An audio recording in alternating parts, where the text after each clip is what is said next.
morning, everyone. My name is Robert Riacha. I'm the Executive Director of ALNET, African Resource Network, a member of the ENR System Network. Thank you.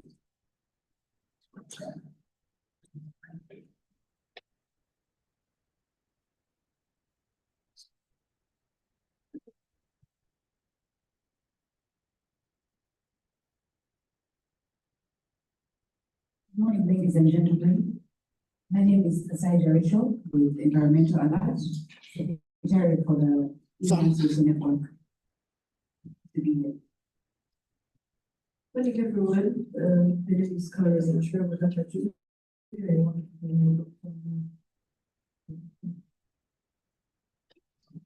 morning, my name is Amukere Anakanwanamo. I work with the portal.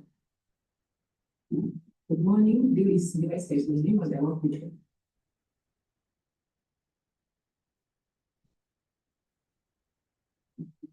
I'm Teresa, the project coordinator of the Faraon Exploratory Resource Group, the network, secretary for which we call Karim Solar Escape Hub. The network of CSOs that are advancing to the Karim Forest Reserve in the southwestern Uganda. Good morning, everyone. I'm Karogo Beatrice. I'm a team leader here.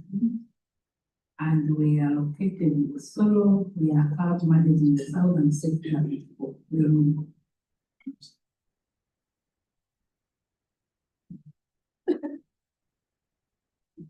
Good morning. My name is Celia Sasiwe. I work for Kima Foods, and we are now people hosting the TVL to Greater Luanda.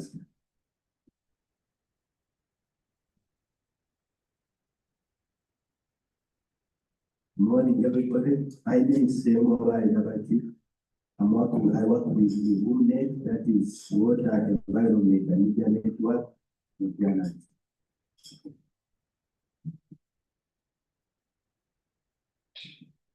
Good morning, everyone. Hello,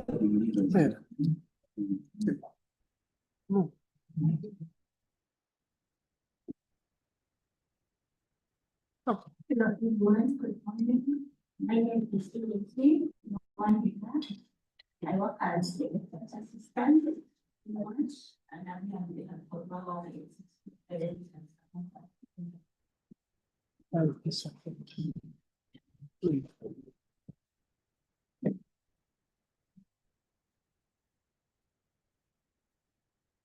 Good morning, everyone.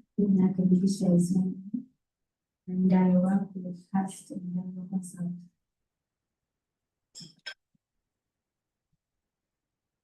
Good morning, everyone. I'm going to go. I work at MG. Good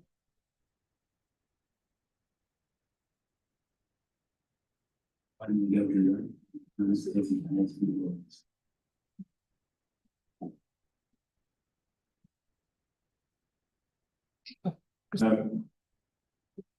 You have refused to introduce yourself. So, my name is Ephraim. I'm a journalist. Yes, thank you. I didn't want to refer to you as Ephraim, or I didn't want to refer you as to Mr. Kasosi without introducing yourself. Please, we now move into the next item on the agenda. That is the opening remarks by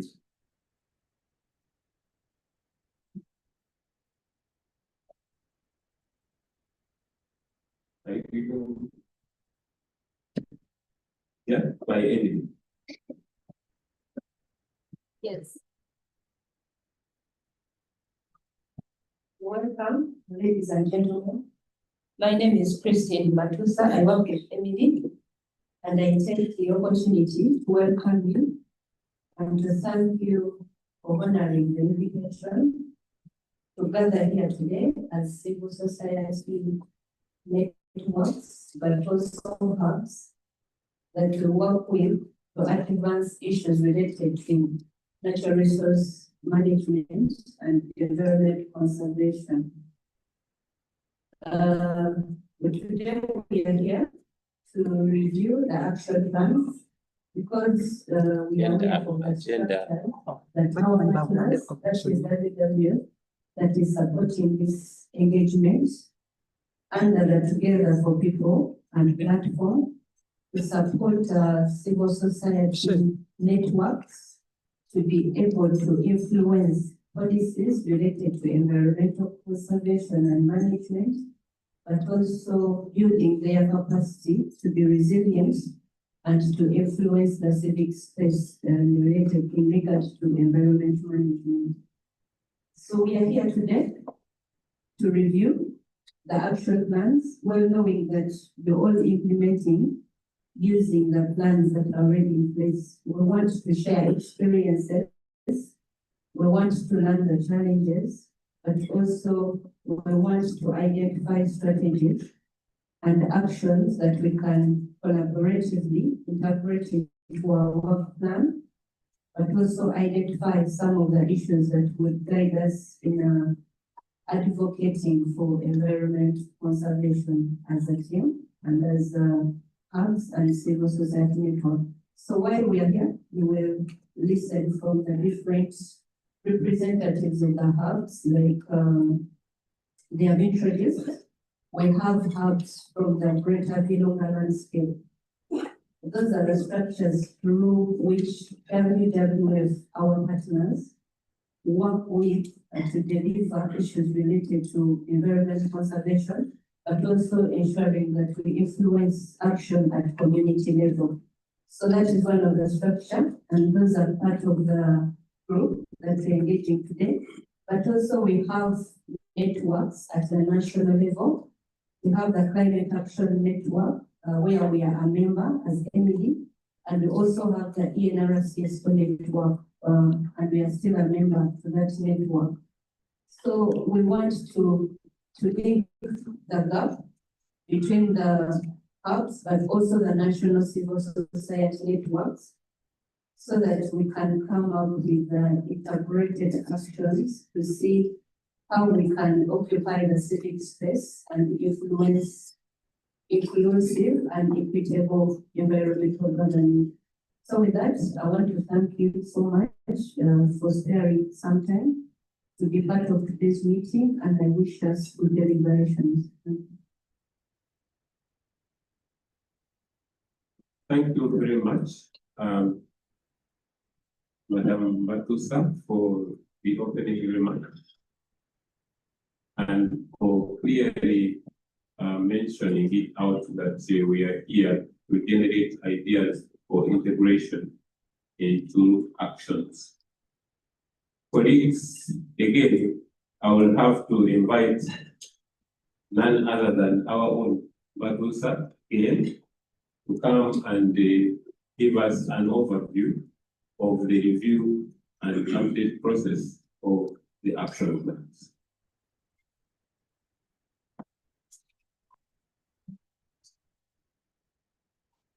In the meantime, we shall ask those who did not introduce themselves to do so. Well, I came in late, that the existence of Robert here is myself. People are my questions. Also come from the renewable energy space for network that I chair, that is also the environmental action. Mr. Timbo, you will prepare to give us action plans for Rexon so that we see where you are going forward, and we shall have maybe take ideas from those presentations for us to integrate into the actions. I will ask this gentleman also to present, to tell us who he is. He was here, but he is somehow moved out. Good morning, everyone. My name is Antonio Omonye. I'm the CEO of Casting Global Consult. So there are two representatives of Cast Consult who are here today. to listen in and pick our ideas, largely for integration. They will provide input and also steer our process for integration of actions. Madam Matosa, take us in the next round of presentations. So just giving you an overview of the review and update process for the action plans. You can just look at this.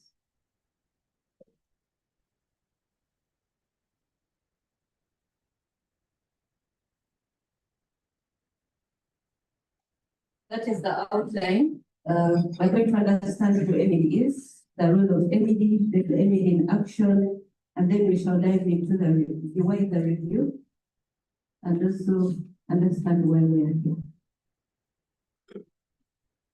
Our vision is an empowered, health, and self-sustaining community that focuses on forms and processes of sustainable development and meets the needs of the most vulnerable people.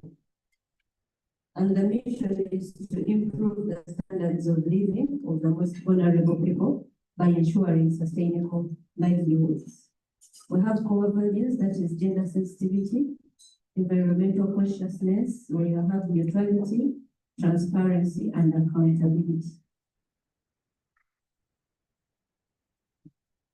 So together with our members, we work on environment and climate-related issues, from ecosystems, chemicals and waste to governance and extreme weather events.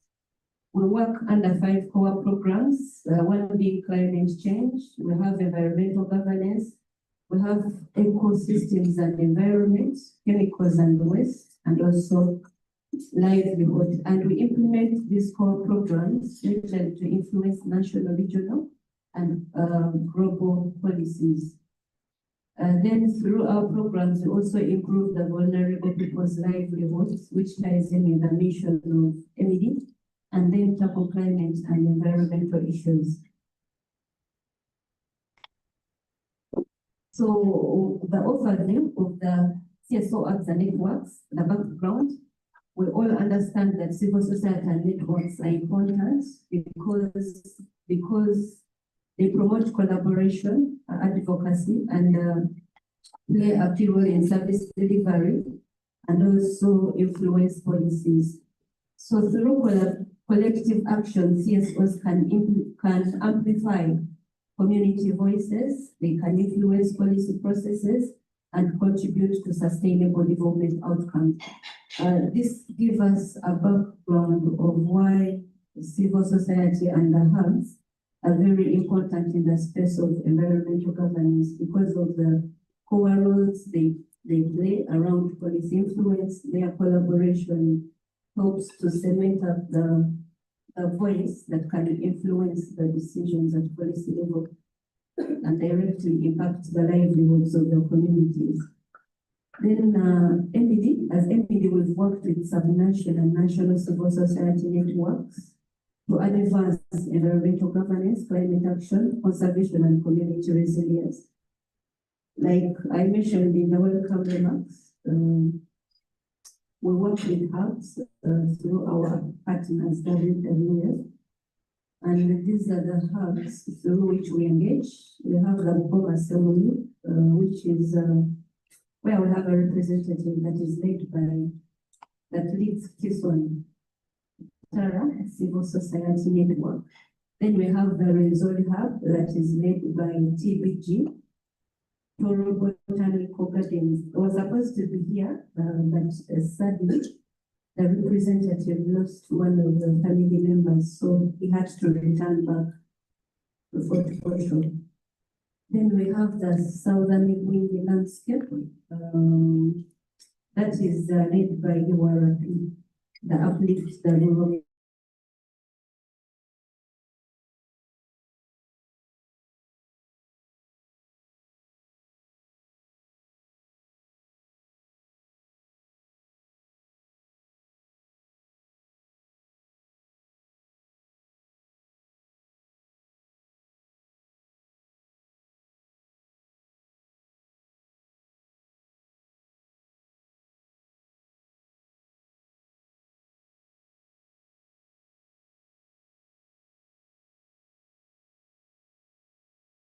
multi-stakeholder engagement platform on climate change. This was established in 2022 and it was a consultative process.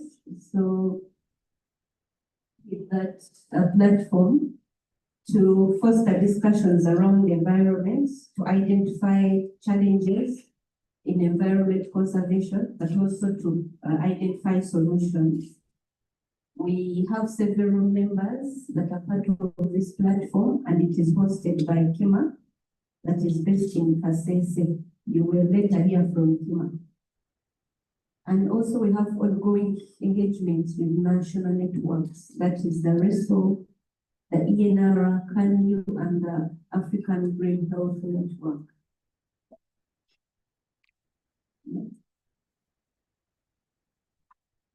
The rationale for reviewing the CSO hubs and networks action plans. We want to ensure alignment of these action plans with the emerging issues. Of course, we have climate change and environment governance priorities, as we shall identify any during our discussions and experience sharing.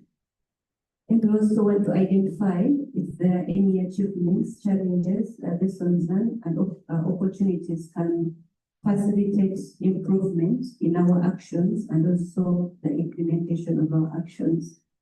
We also want to strengthen coordination and collaboration among hubs, networks, and stakeholders.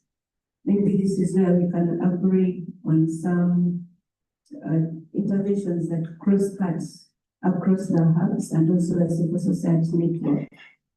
Then we want to also ensure that action plans remain relevant, realistic, and responsive to community needs. Expected outcomes from this, we want to have an updated and prioritized action plans, clear roles and responsibilities for implementation, identification of strategic advocacy and engagement opportunities, and also strengthen ownership and commitments among CSO hubs and networks. So from what we are going to discuss today, those are some of the key outcomes. And like you heard from the moderator, this activity, we actually had to do a situation analysis to get baseline data of what the hubs are doing and also the networks. But we feel this opportunity now that we are gathered together here, we have a team that is supporting us, and they will be able, from what you will be sharing, to get some baseline data that will inform the coming up with an integrated action plan, but also inform our areas around natural resource management,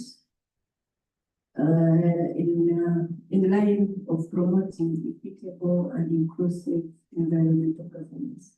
Thank you so much.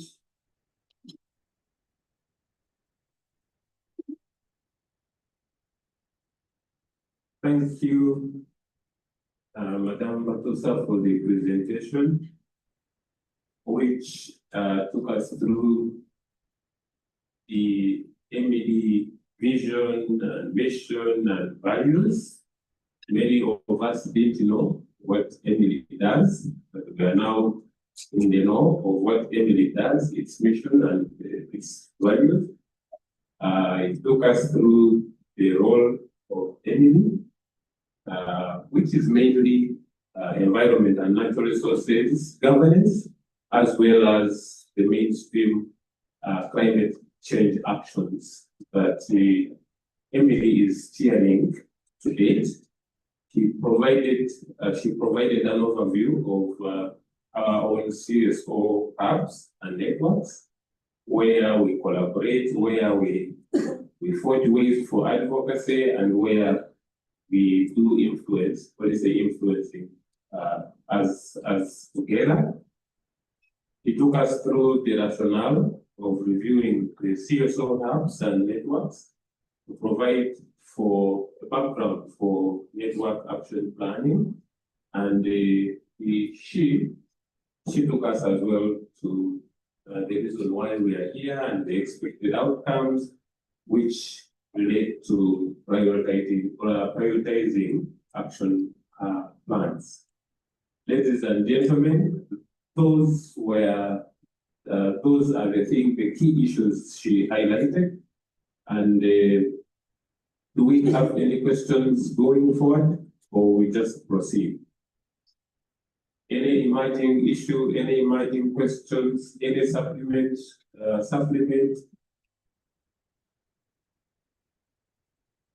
That being the case, we shall now move forward to the presentation by Eason. I think you are ready.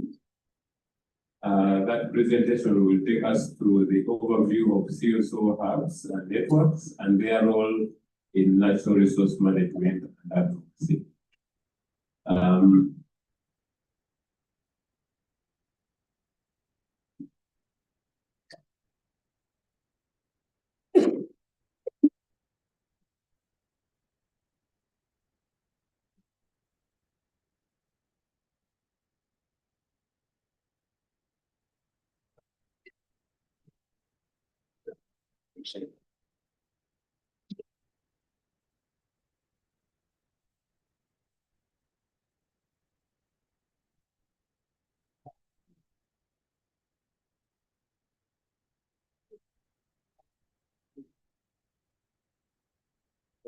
This one.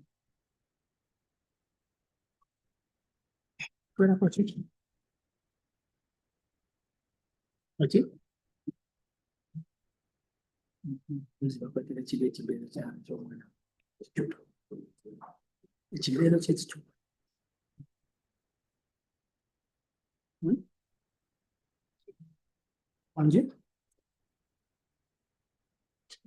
Hello. Yeah, so many of my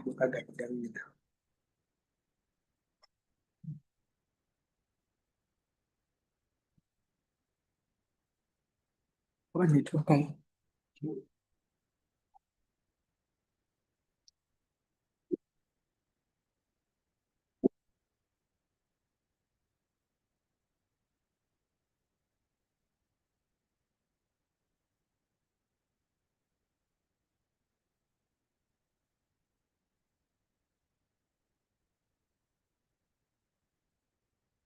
I think going forward, if you have prepared something like slides, something like Excel sheets, please arrange to forward it to her, since it will be shared between us and online participants.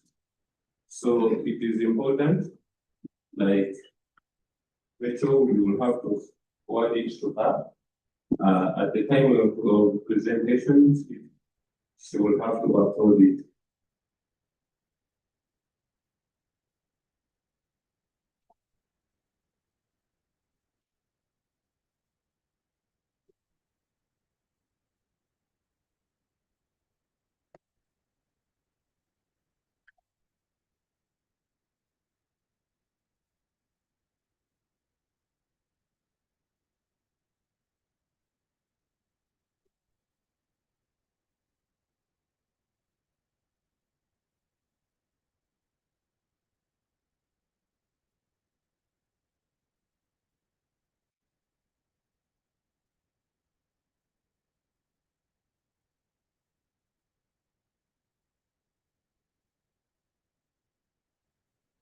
No, well, you can present, the rest can share. Share. You can present, the rest can share. So that we don't take a lot of time. You can still to present, but you just fix them. Okay.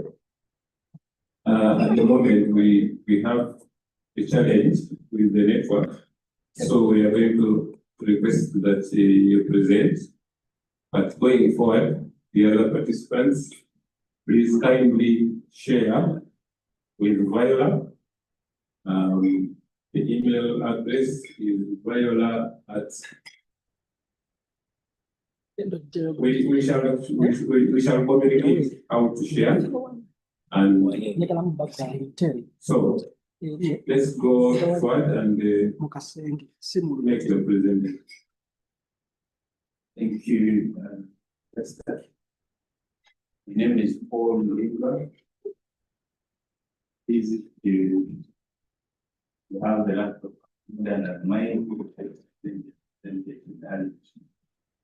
so I'm sharing the experiences and ideas we got to the Harvard most networks as the agenda is. So my name is Paul Libra and I work with the Ghana Civil Society Network. And there we also host the Goma Assembly Hub. You've already had the introductions. So it's those experiences because we are both a network and the hub that we're going to share. So you can see next slide. So we host, as I said, the Commerce Link Hub, which is the region of the area of Mid-Amazon region, Euro, but also it's created equal to half of majority. But also we host and participate in a number of many other networks, coalitions in the country. So what is a hub? From our experience, a hub is a group comprised by different groups, organizations having agreed to work together and share resources for a particular purpose. And for this case, or for our case, our purpose is strengthening ourselves, civil society strengthening for climate and natural resources governance. And so we have members, or we have a group of organizations. These are different levels. Some are very big, others are small, and CPOs for that nature. Small doesn't mean what they do is actually small. They do quite significant contributions, but maybe they're small in structure, in size, and others are big, probably in terms of their resources, they control their budgets, but all of them are important in promoting natural resources governance. So networks, people have said maybe there are many overlaps between what we describe as hub and networks or coalitions. But according to us, networks, on the other hand, are more structured. They are more streamlined.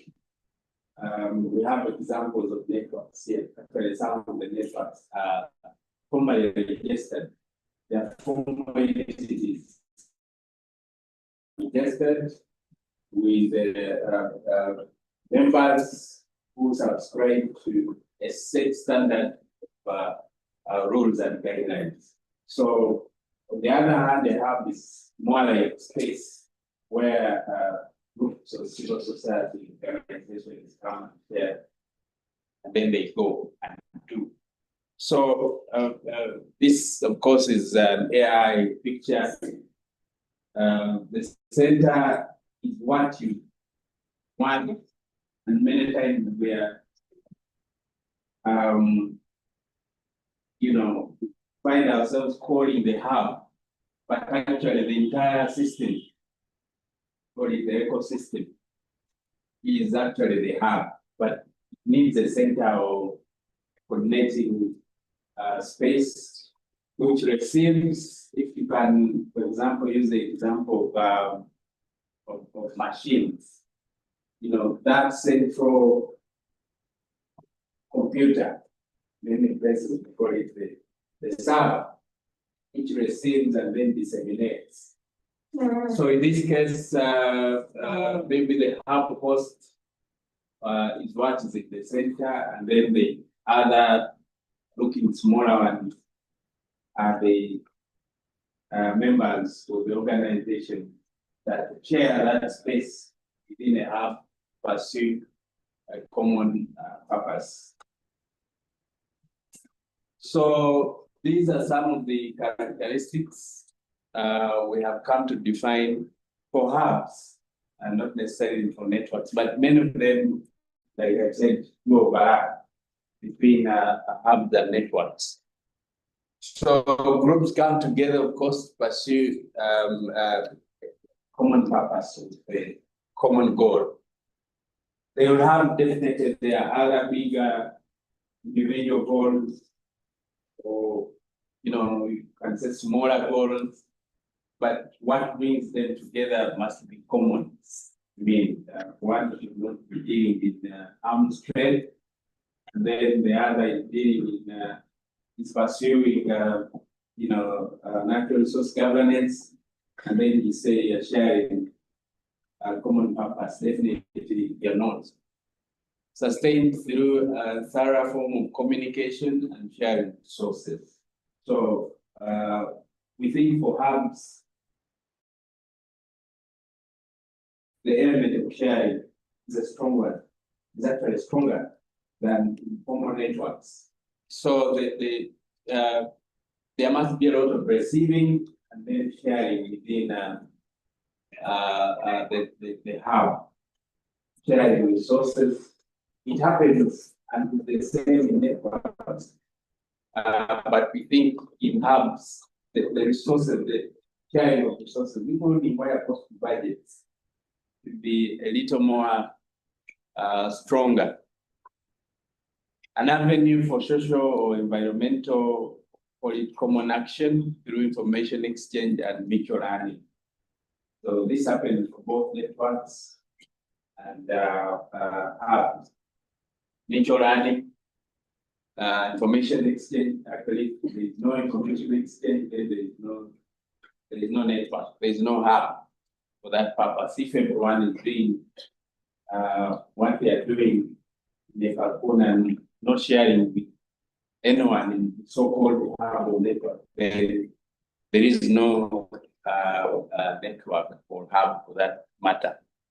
They share objectives, they share responsibility, and they share means of action. So in what they agree to work together, these things must be shared: responsibility, means of action, and also objectives. And joint involved structure and plans. So if you go back to what we're doing in our hubs, we find the activities that we're going to work on, but which of those activities are going to be undertaken by whom, and then which of those again deserve to be worked on as a group. All the hub members have to come together to undertake such an activity. So hubs are built on the principle of collaboration, and we know collaboration is to labor together to achieve something, to work jointly with others, to cooperate with others. It's also a means of working together for a common purpose and goal of putting resources. We said resources is a very big element for a hub. Not necessarily money, but all the entire range of resources, facilities, and effort to tackle a set of common problems that are hard to be solved by individual organizations. Continue. So collaboration is not obviously domination of the weaker. Like I said, the smaller CBOs not necessarily mean that what they contribute is actually small. And so the big brother, in this case maybe the host, you'll not have to dominate the CBOs and they disappear, they're not visible anywhere, but rather it's a form of partnership and working together. So why the hub approach? Of course, as we already said, some problems are bit too big for individual organizations, and many of the challenges we handle, even beyond the natural resource governance space, they're actually bigger than what an individual organization can do, and therefore they need to work together in a hub or in a network coalition approach, bringing together people, groups of different approaches, knowledge, skill sets, attitudes, and perceptions. And this broadens the understanding of issues and, of course, enhances learning. It enhances strength. And the synergy effect, of course, already explained by the earlier bullet. Synergy is, learning from each other and building together for greater impact. So there's a lot of social sharing. Talked about information, space, where possible, even space, physical space, but also the virtual space for that matter, and many other resources, including, like I had earlier alluded, resources like budgets and funds. Strengthening advocacy, influencing others within and outside. Of course, it also reduces duplication of work and wastage of resources, provide for a sense of solidarity, moral and psychological support for members, especially when there are issues and you need not to put one face out there, but rather if there are many faces, then the chances of achieving their desired impact are greater. The exchange of ideas, insights, and experiences and skills, and ultimately, at the end of the day, builds everyone.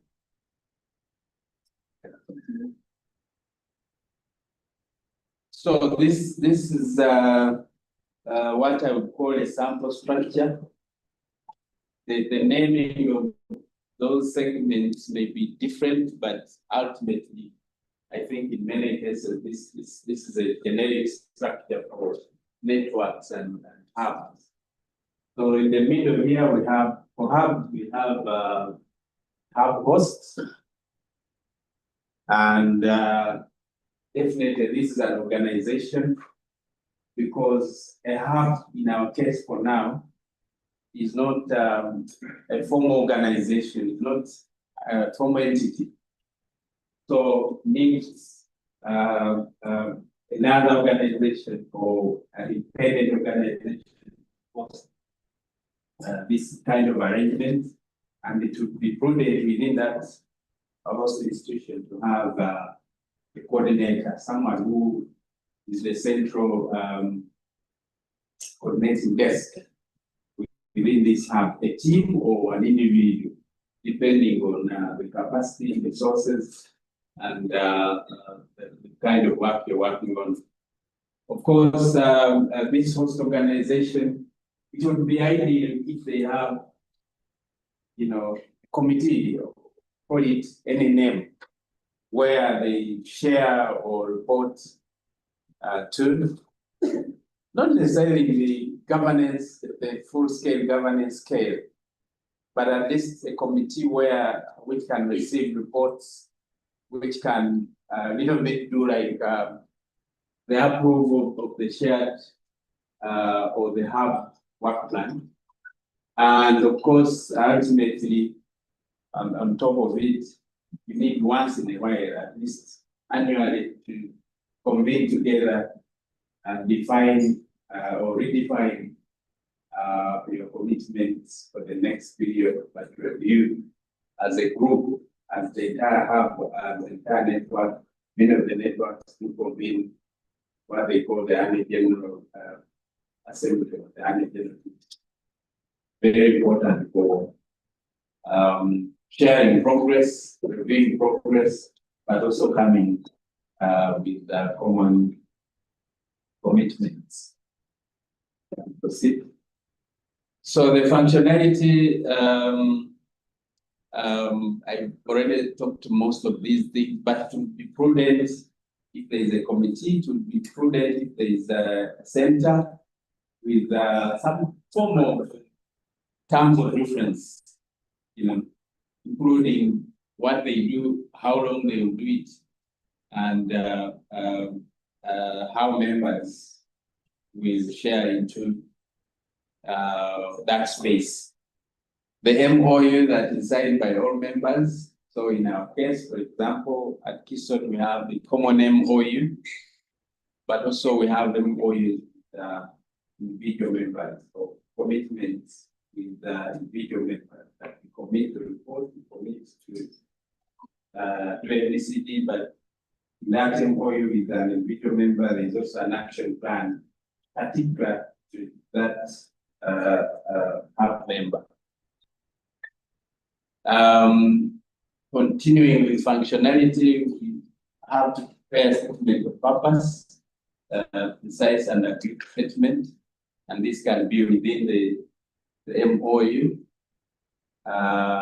We also need to know each other, we need to find goals, write a statement of these things, establish a code of conduct for the do's and don'ts. Define the decision-making process within the structure I presented already. Prepare a communication plan.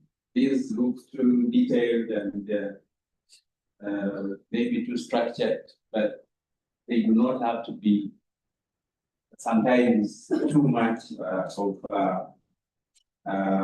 too structured.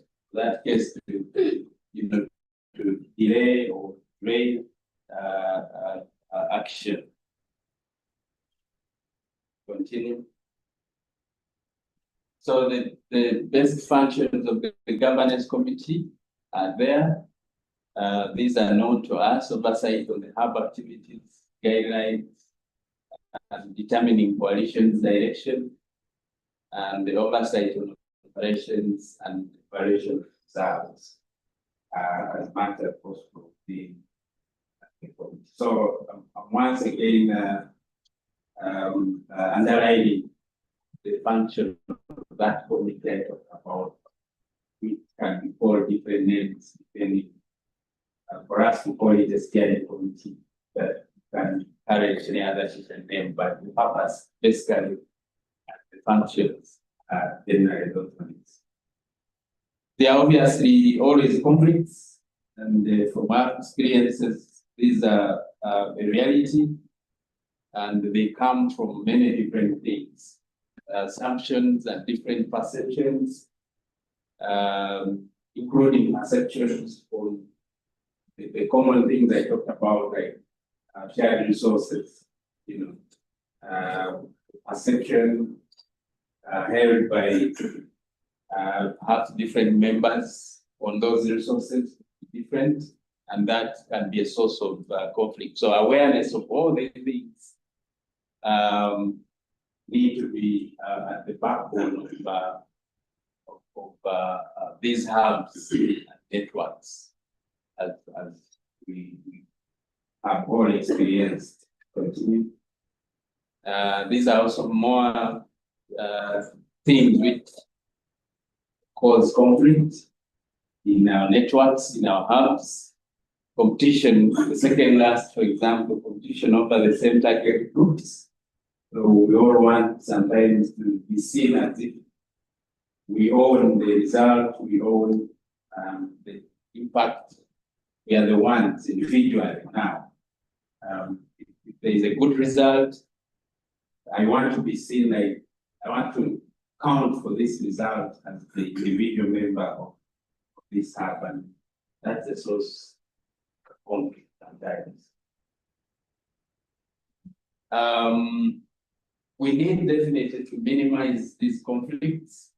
And these are some of the ways we have been using at Kison. Communication, obviously, and of course that feeds into the feedback pathways. What do you receive? How do you disseminate it? And which kind of information do you give? Do you allow a member to communicate back in your approach? The clear MOE, of course, is another way of minimizing conflicts. The MOEs are about probably the general one, if you don't need the individual one, but also for us, the individual one is important because then that individual one we define what in particular clear that individual member organization. The clear term.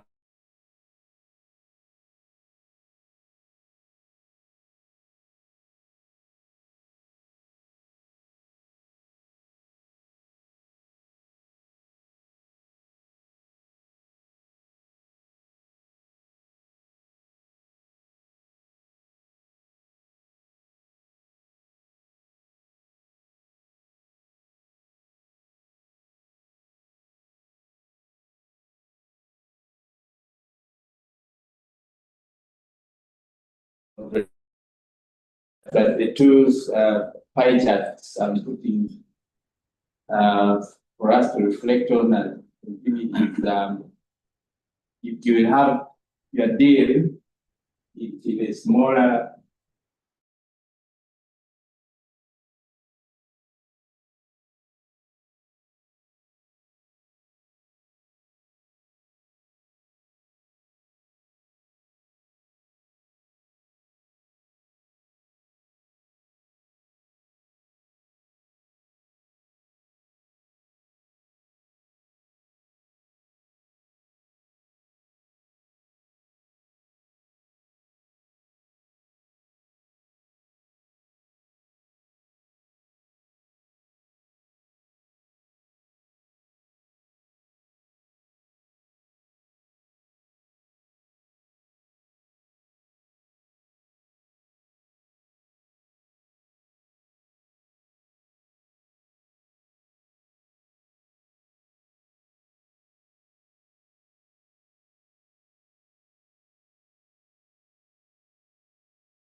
I think he deserves another round of. Mr. Muriba, you may take your seat temporarily. You will be called upon to answer some questions.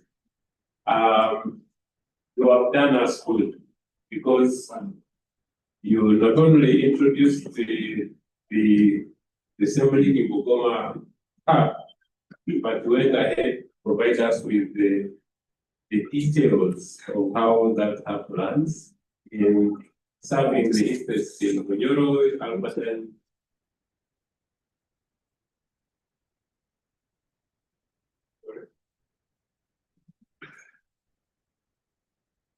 You want me to control the traffic on the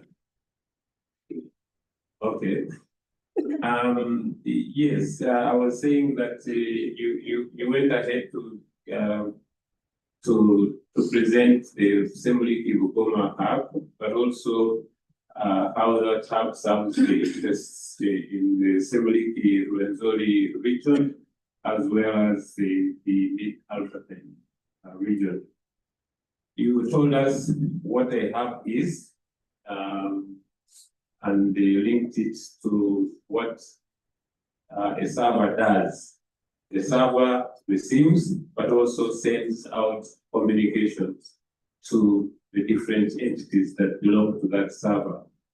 Literally, it serves as a network, but on the hub situation, it serves a smaller network.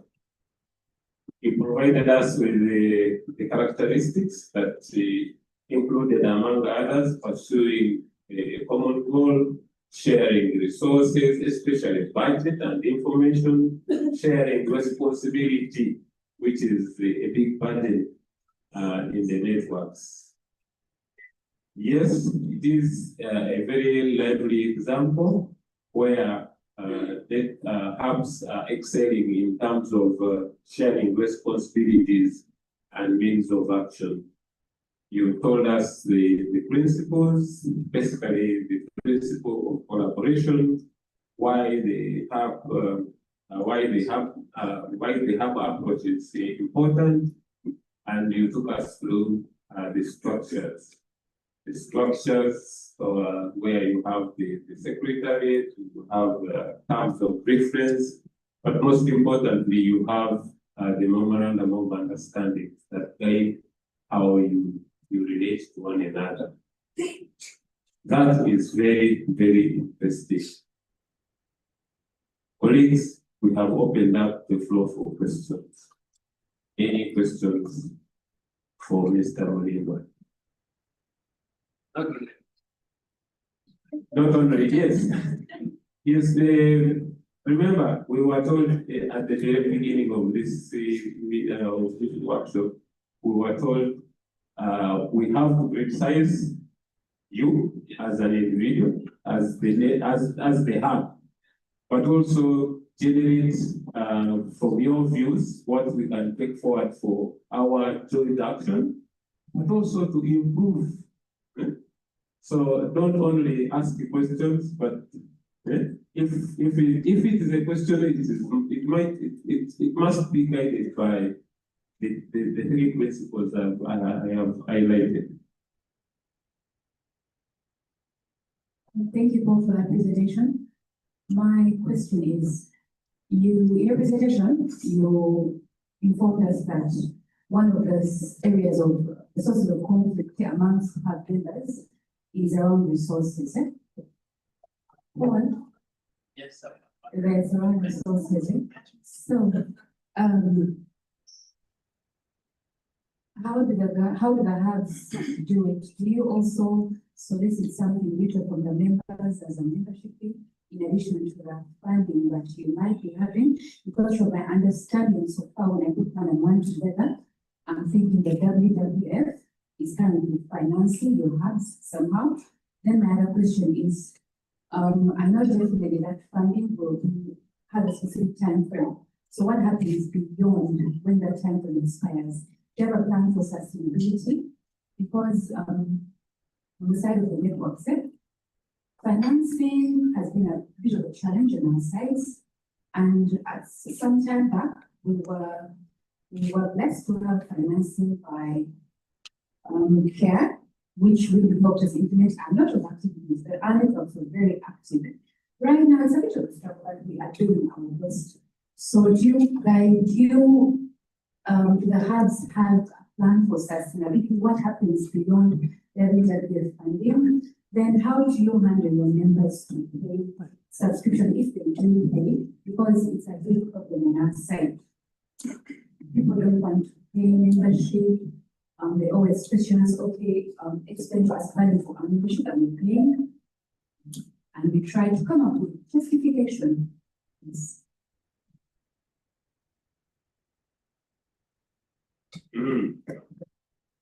Any other question? I think she has been explicit. Yeah. Do you solicit for membership? You have finances for the hub. You have how do you answer the sustainability question? You have value for money. Yes. Another question? Yes, please. I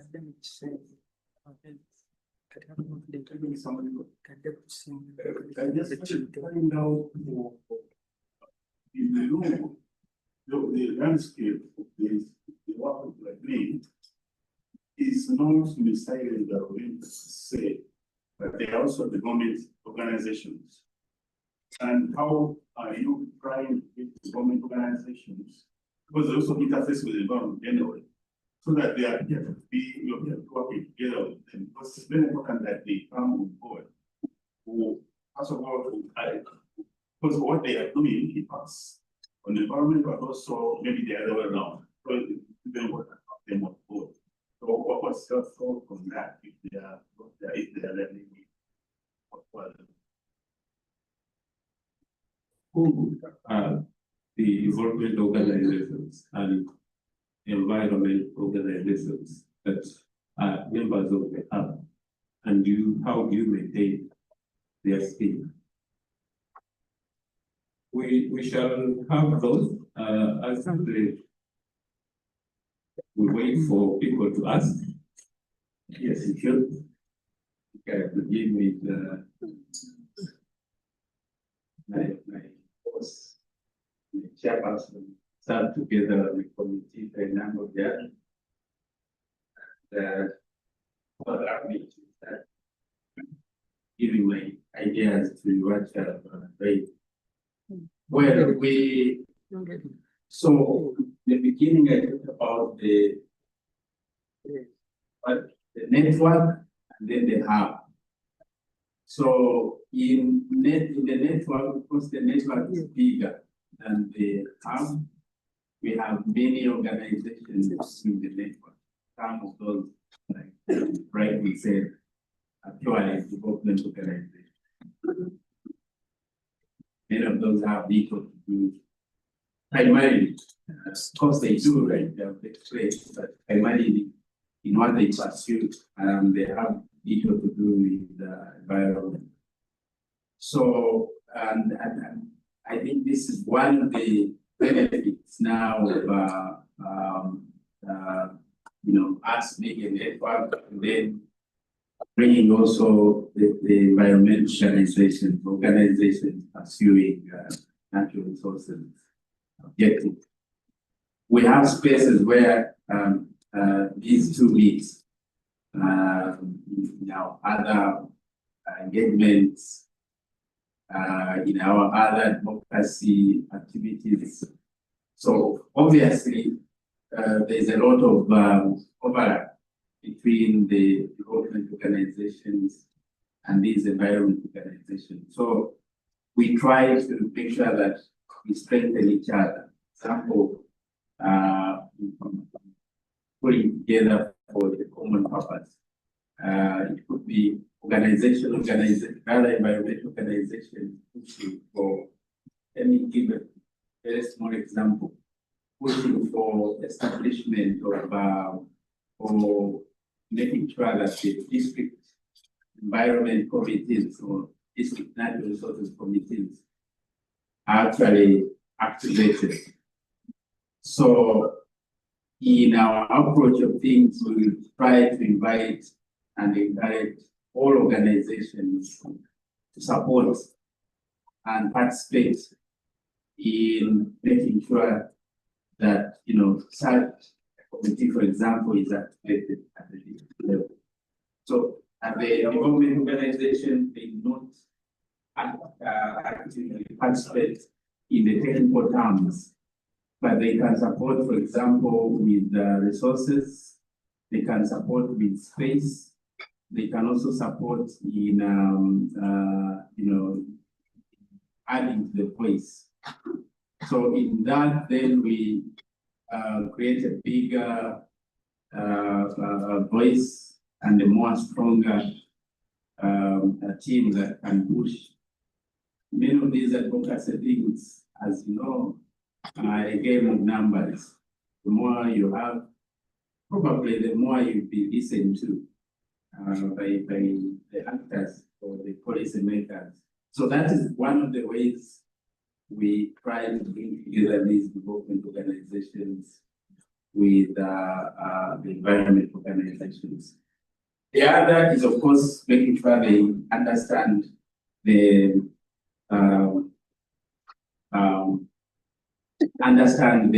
how their development work definitely will benefit from the work done by the environment organizations. Or how they are developing, for example, if an organization is promoting agriculture, they're not concerned with the environment a lot, but their concern is helping households, agriculture, raise their livelihood.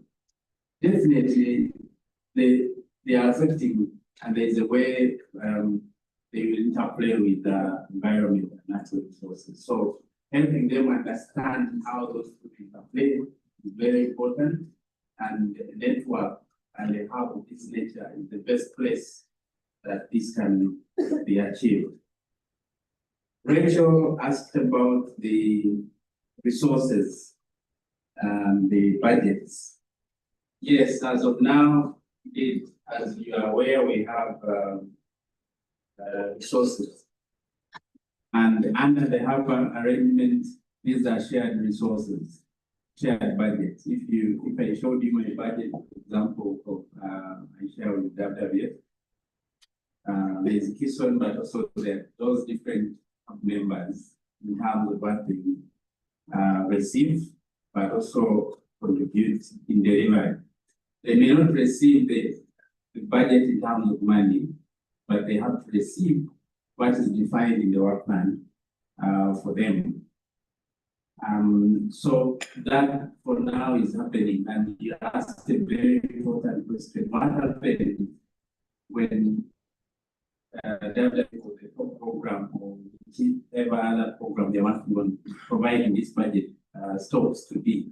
That's a question. And in those programs, we build in sustainability plans. Some of those actions are actually business oriented in nature. Like they help these hub members to strengthen themselves as organizations so that they can do actions which benefit everyone and the environment, but also actions which benefit them to sustain their work. Business in nature, kind of, these days we call them social enterprises. So that is it built within those actions. Of course, you might ask, maybe that is for the individual members of these hubs. What about the hub for itself? And that's a question I don't want to say we have all the solutions to it. If there's no WWF funding, with the hub arrangement in one, it's a very important question. You haven't really answered it. Subscription or membership maybe part of the answer, part of the answers, and we need to view and evaluate the sustainability of that. As a network, we also face the question about where members don't want to pay subscription. Now, as a network, we can not necessarily as the smaller aspect. And we can share solutions together, but I think part of why they don't very much, because they participate in many networks, including some of those that at the moment have issues that you're aware. Before the new program was suspended, the board treasurer, maybe when the suspension is lifted, I will again be. So I have seen many of those challenges in many of these networks. The ENR network, where I also personally remember, these challenges are shared. But maybe some of the things I was presenting, we can enhance on communication, we can enhance on the clarity of the benefits of our members, and probably that in the long run will improve their responsiveness in terms of membership subscription is payment for the bigger sustainability arrangements. Thank you.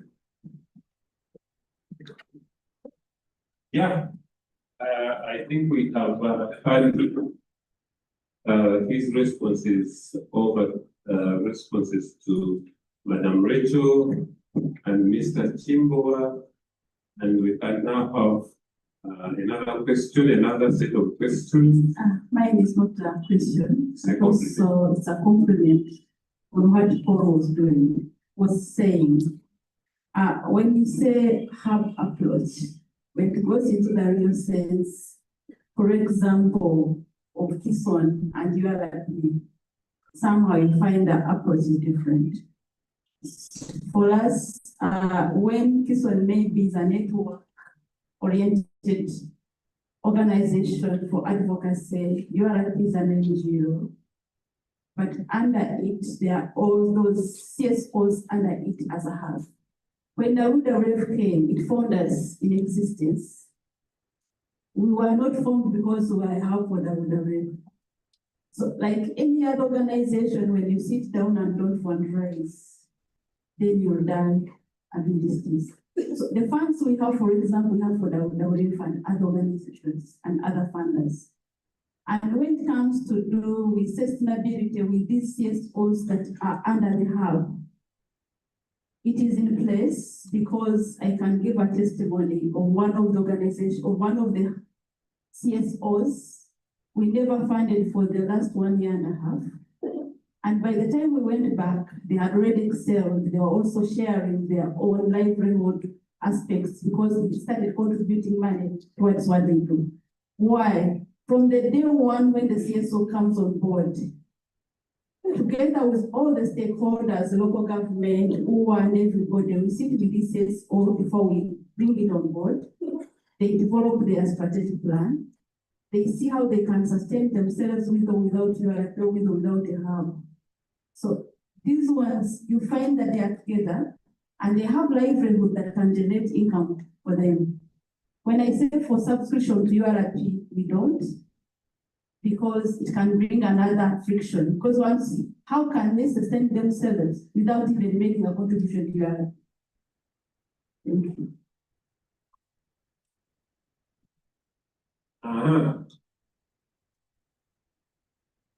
It is a hub which existed before WWF came to fund them. They do not ask for membership, but they are running, and even run much better without the WWF funding. So there is a lot for us to learn from each other. But I want to think that they are more in the social enterprise arena as opposed to advocacy. As opposed to advocacy. Therefore, generating income is much easier compared to generating income for advocacy issues. Right? It is a different situation. But I have a question also. When presenting to us, it looks like you are presenting theories of practice. Theories of practice, this is what you do, this is what you do, but you didn't go ahead to give us a practical example. What is that one large problem that you are now engaged in environment and natural resources? How are you going about that one large problem? For example, do you allow me to say, do you have, for example, do you have funding from IUCN to address this number of problems, but this is how you coordinate about it? I failed to get that example. Whereas the theory is okay, but the practice, what are you doing in line with the environment and natural resources that we can learn from you? And then the second question would probably be, what is, Mr. Chimbo asked whether you have development organizations and environment and natural resources based organizations. And you are operating in Semliki, Bungoma area. One of the challenges I foresee you handling is the Bungoma conflict over land. And I would expect Hoima Sugar, which is the organization behind that conflict to be a member of the Assembly Bungoma Hub. How do you address in situations like that? How would you address such a problem, and how do you go about it? Yes.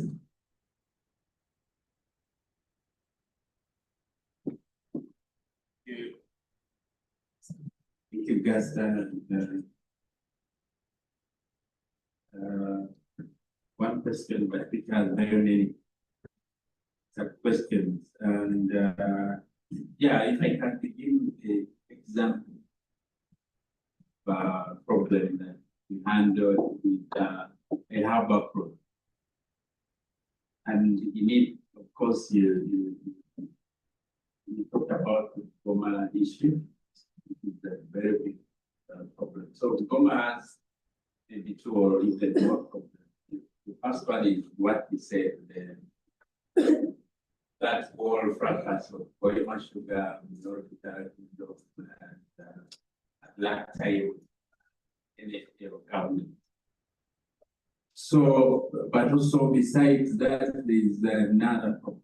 Even what remains as Goma, even in the present day, is also facing maybe the problems that are facing the other natural forest reserves, the encroachment by not necessarily that big land take up, but also the small, maybe business people who want to harvest inside those forests, illegal harvesting, timber, charcoal burning, and all those problems, including, you know, if you go further down, for example, you can go Kagombe Central Forest Reserve, which is a neighbor to Bungoma. You know, there's a time we went in and found inside the forest, you know, eucalyptus, full-grown acreages and acreages of eucalyptus, full-grown at harvesting level. Some actually had been harvested. Imagine by the time one plants eucalyptus, 1, 2, 3, 4, 5, 6 years, and they even harvest. So all those challenges of these central forest reserves facing pressures, both at the scale of Koima Sugar and United Kingdom, the land issue with but also the small encroachments by household, pressure by businessmen and women for that matter. So that is one of the problems we handle or try to intervene in as using the harbor code. Our different CSOs or hub members have people they call monitors. And we have tried to put these people with guidance and even skills. Keep tracking these encroachments. Keep tracking which area now has been cut down, who is taking out timber, where is charcoal burning taking place. Because they are more advanced, you know, based approaches we can use, but you know, sometimes those may not see this person who is picking out timber on a small scale, for example, using a small power saw, or even you know, using other means. So what we do, we deploy monitors of these members, and then they keep collecting information, including taking pictures, including collecting evidence as much as we can. And then we collect it together at the central point, and then we use that to engage. Actually, we have toll-free where a monitor can call and speak to maybe DNRO or someone that time within NFA or now Ministry of Water and Environment. At that level, maybe at the sector level, and then report, and then report an issue. So that is one way we try to intervene into that problem as we know it now. Quaima Sugar being the member we have, I must say we haven't yet reached the level of agreeing effectively with Quaima Sugar be an effective member of the hub. But many times we have engaged Quaima Sugar, because many times they have dodged us, they challenged us, but also enough of times we have, as a hub, we have engaged with Quaima Sugar and presented our issues. Sometimes they listen, sometimes they chase us. Sometimes it's very hostile that you can't even get to their office. So maybe continuously we can engage them, and it would be ideal actually to have such kind of members within a hub. Not only Quaima Sugar, but also maybe an association of charcoal banners. And when you have them, then you can negotiate better, you can communicate better, and maybe with time you can have better results for natural resources. In that sense, thank you.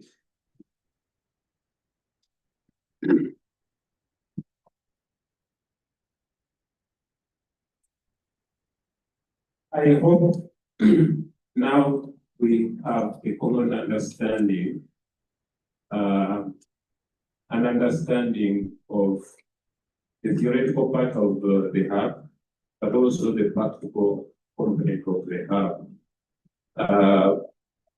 We indeed, in the presentation, when it was presenting to us, looked like there were roses only.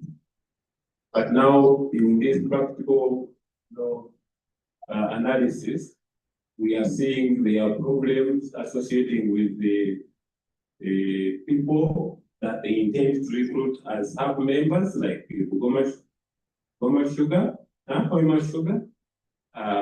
There are those that they are still targeting, like the sawmillers, the charcoal producers, and they have those that extract herbs from the forest, and the forest-based enterprises. So it is a mixture of good and bad relationship. So I think that is the presentation from Mr. We would like to join our hands and clap for him in appreciation of the work. And to back up the presentation he has made, we are going to have individual presentations. And I would like to start with my own, the Environment and Natural Resources Civil Society Organization. If you please. Ready? Are you ready? If you are not ready,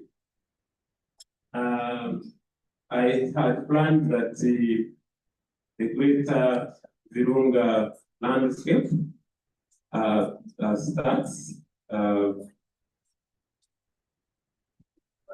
I am hoping that yes? Sure. Yeah, sure. Yeah.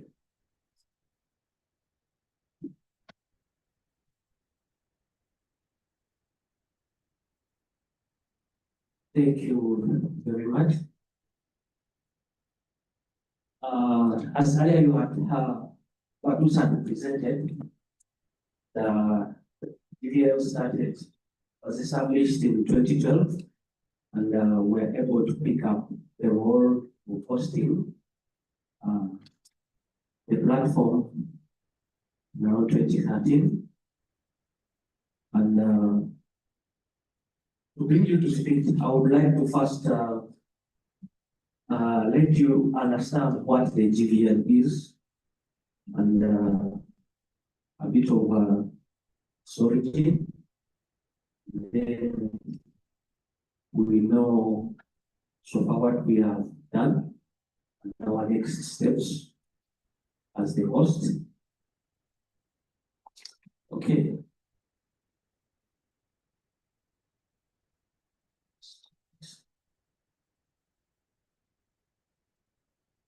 Yes, the GPL is a climate change stakeholder platform in the Greater Rural landscape, and the Greater Rural landscape stretches from the borders, Uganda, Rwanda, the Democratic Republic of Congo, and the famous landscape contains those mountain gorillas and other endangered and dependent flora and fauna. The GVL is the most diverse landscape in the world. It contains the World Heritage Sites, the Greater Northern Park, the Rwenzori Mountain, the Windy National Park, and those are the sites which is, it has one site, the Ramsey site, the Lake Georgia Network, and also one man Reserve National Park, which is the Pini. Then also the landscape stretches also connects to the volcanoes in Rwanda, together with Gahinga, where we and also the Rwenzori Mountains and Semliki National Park. So I understand there are a number of CSOs that belong in those areas we have mentioned. You are actually where we site Kima in the Rwenzori Mountains, and the Rwenzori National Park, and the rest. So the GVL cuts along those boundaries, and I know there's a number of projects that have happened which primarily are contributing to protecting those areas they have mentioned in the landscape. And also under the landscape, there are threats which are both human and others climate related. And for the human threats in some of the protected areas include uncontrolled exploitation of resources due to over-harvesting of fuel, timber, as well as fires, and also direct pressure for demand of land and conflicting policies. Because its population is expanding, and that is one of the human threats. It is mainly driven by the factors that land use is intensely due to increasing population growth and also associated demand for land and settlement. So those landscapes are now being threatened by both the human and the climate change threats. So amidst that, there was need now to establish the network or the landscape. So what is now the platform? The platform also brings together representatives from different interest groups to discuss shared challenges, opportunities, policy actions, and advocacy strategies. We have the position to tackle complex global challenges and also assist in scaling up necessary innovations.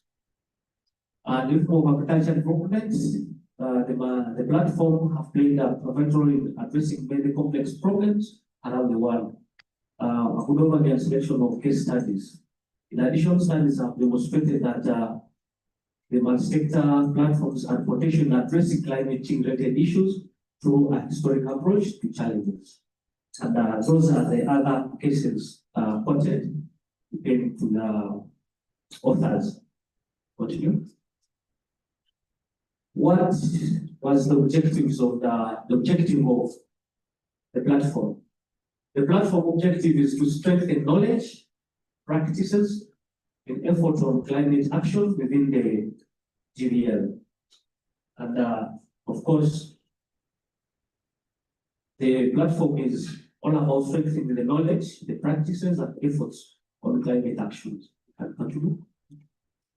Well, the platform also had specific objectives to build capacities of members of the platform, the climate change issues, adaptation, and finance, and also to share views and develop new knowledge, practices, and addressing climate change, promote cooperations and network among the platform members in the greater global landscape.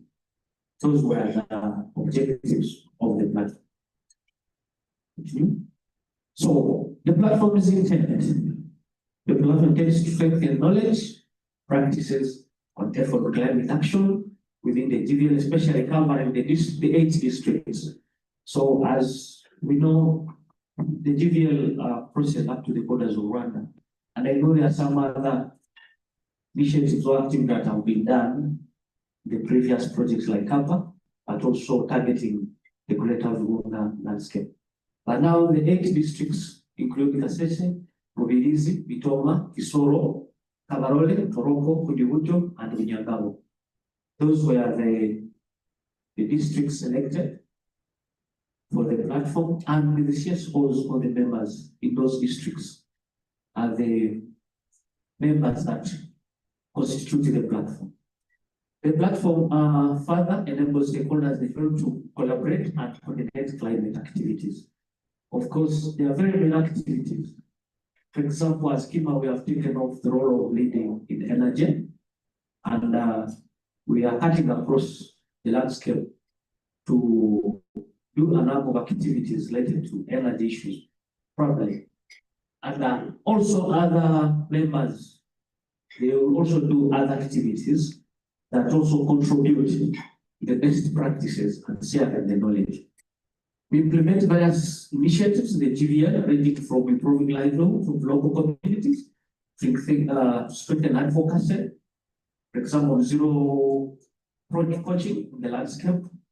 However, there is still existing gaps on coordination of the climate action at the local level, and they need to link local action, climate action, including research, innovations, with the national policy interventions and plans and strategies.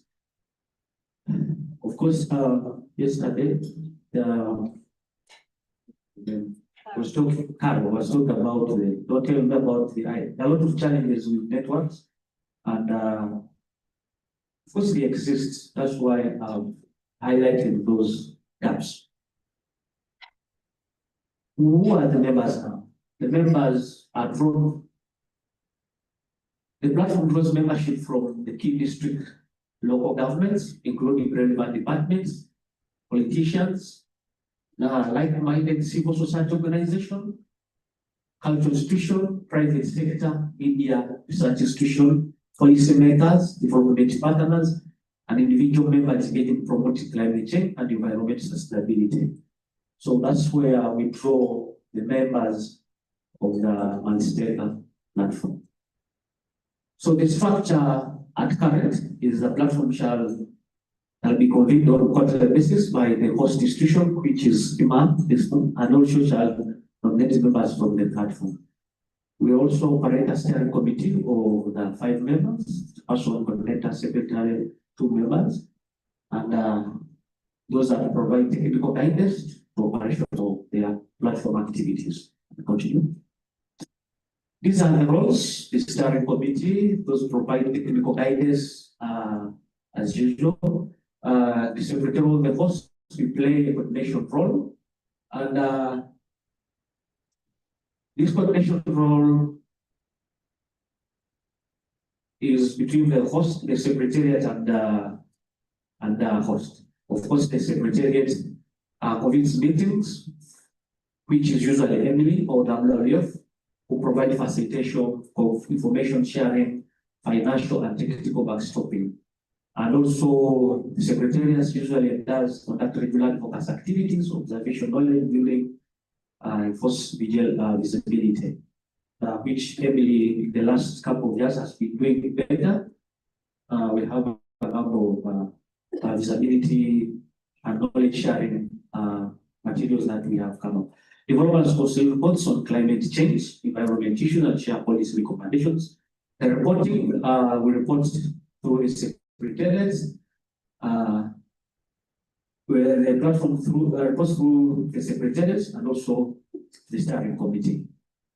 We have outcomes where the outcomes to improve collaboration, coordination between state and non-state actors on climate-related issues, improve capacities of non-state and state actors to complement government efforts on climate action, integrate local knowledge system practices and innovation with national action programs and policies.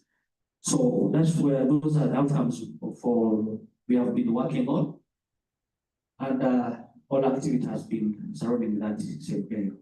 Operational and financial coordination, the platform shall arrange financial support from relevant partners. So, like how they said yesterday, we could still get some financial support from new partners and have a way we can leverage that. Continue. So, there's a number of activities that have been going on. For example, in 2024, Emily came up with, I think, supported a survey to conduct a survey, but the challenge was still on printing and disseminating to the GVL members. So as Kima, we also contributed finances and printed, disseminated, conducted those meetings to disseminate that report, and the report was disseminated. From the recommendations, we are able to pick other activities that we could further undertake in the year 2026 and 2027, which is the next slide. So our next plan as the host, we have earmarked some money aside to undertake those activities, because the report was usually informing and had recommendations, which we thought we could take on. We are holding a reflection and planning meeting with the members, and also conduct those online orientation. Of course, the committee has taken some time without sitting and going to discuss further issues for the platform. Then also we shall conduct a data dialogue meeting, probably technical on the NRO policies with government, private sector, communities and CSOs. And also we plan that we shall support network members to hold radio talk shows, probably targeting on HRMDA and NRA. Those are natural resource management, and so that is the plan, and we have set some funds aside. We hopefully some other members also have set some maybe activities or some funds that will contribute to the best practices and knowledge sharing, as you see there. So I brought up this picture to show you the members. Some members you see Beatrice there. So meaning, since Bugahinga is across the other landscape, is part of the landscape. So Beatrice is one of the members of the landscape.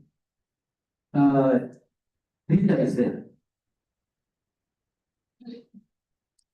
Maybe that time you had already noticed reduced from the weight.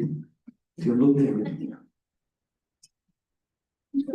Because Rubidiz is already the landscape, and Queen is already marked as a Ramses site, which is neighboring George and Edward.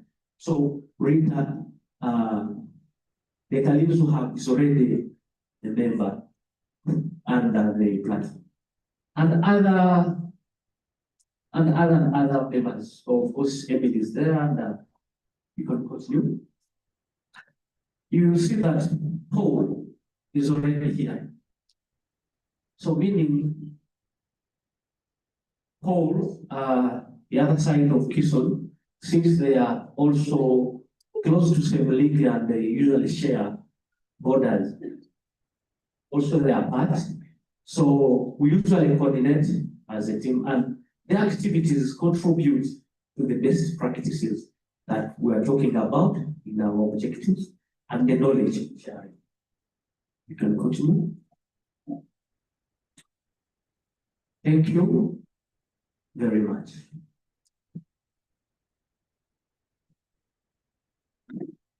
Of course, I've forgotten to mention this, but I put in that there are a number of other initiatives or interventions that were done, and most of those engagements were facilitated by Emily. That's why I did, and there are a number of reports that we have shared with them, and they have also shared with us, which all are contributing to the best practices and the knowledge sharing. Thank you.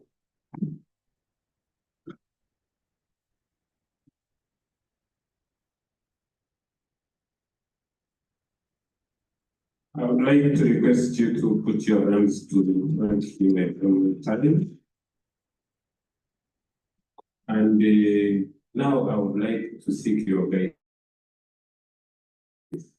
Do we allow questions after the presentation of each half, or do we wait until all have presented and we have one session there where we can ask questions? All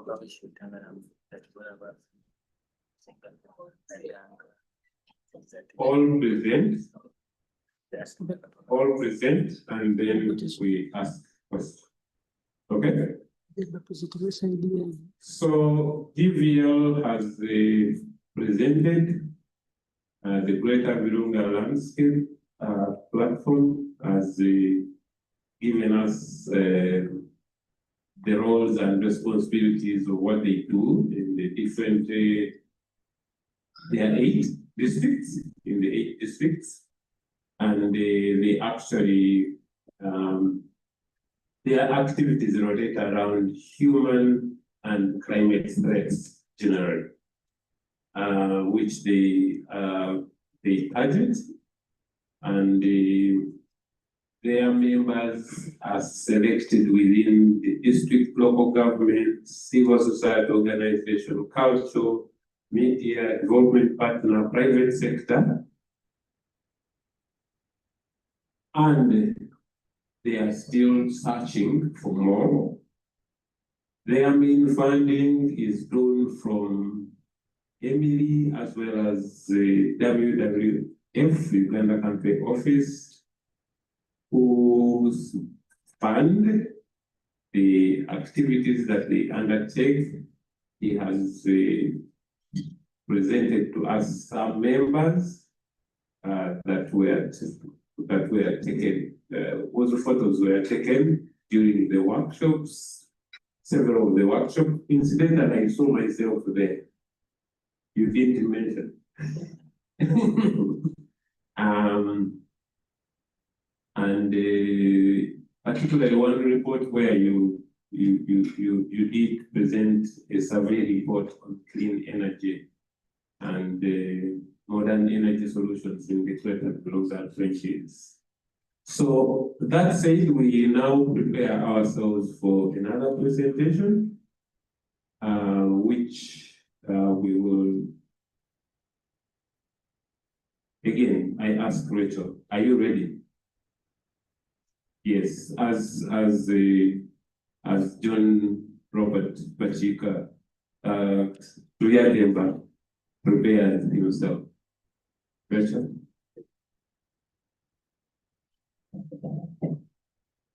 Do you increase on the font size, please?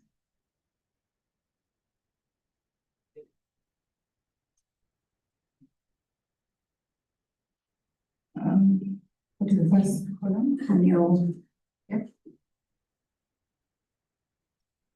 As you can see, I don't have a PowerPoint presentation, but I'll make do with what we have available.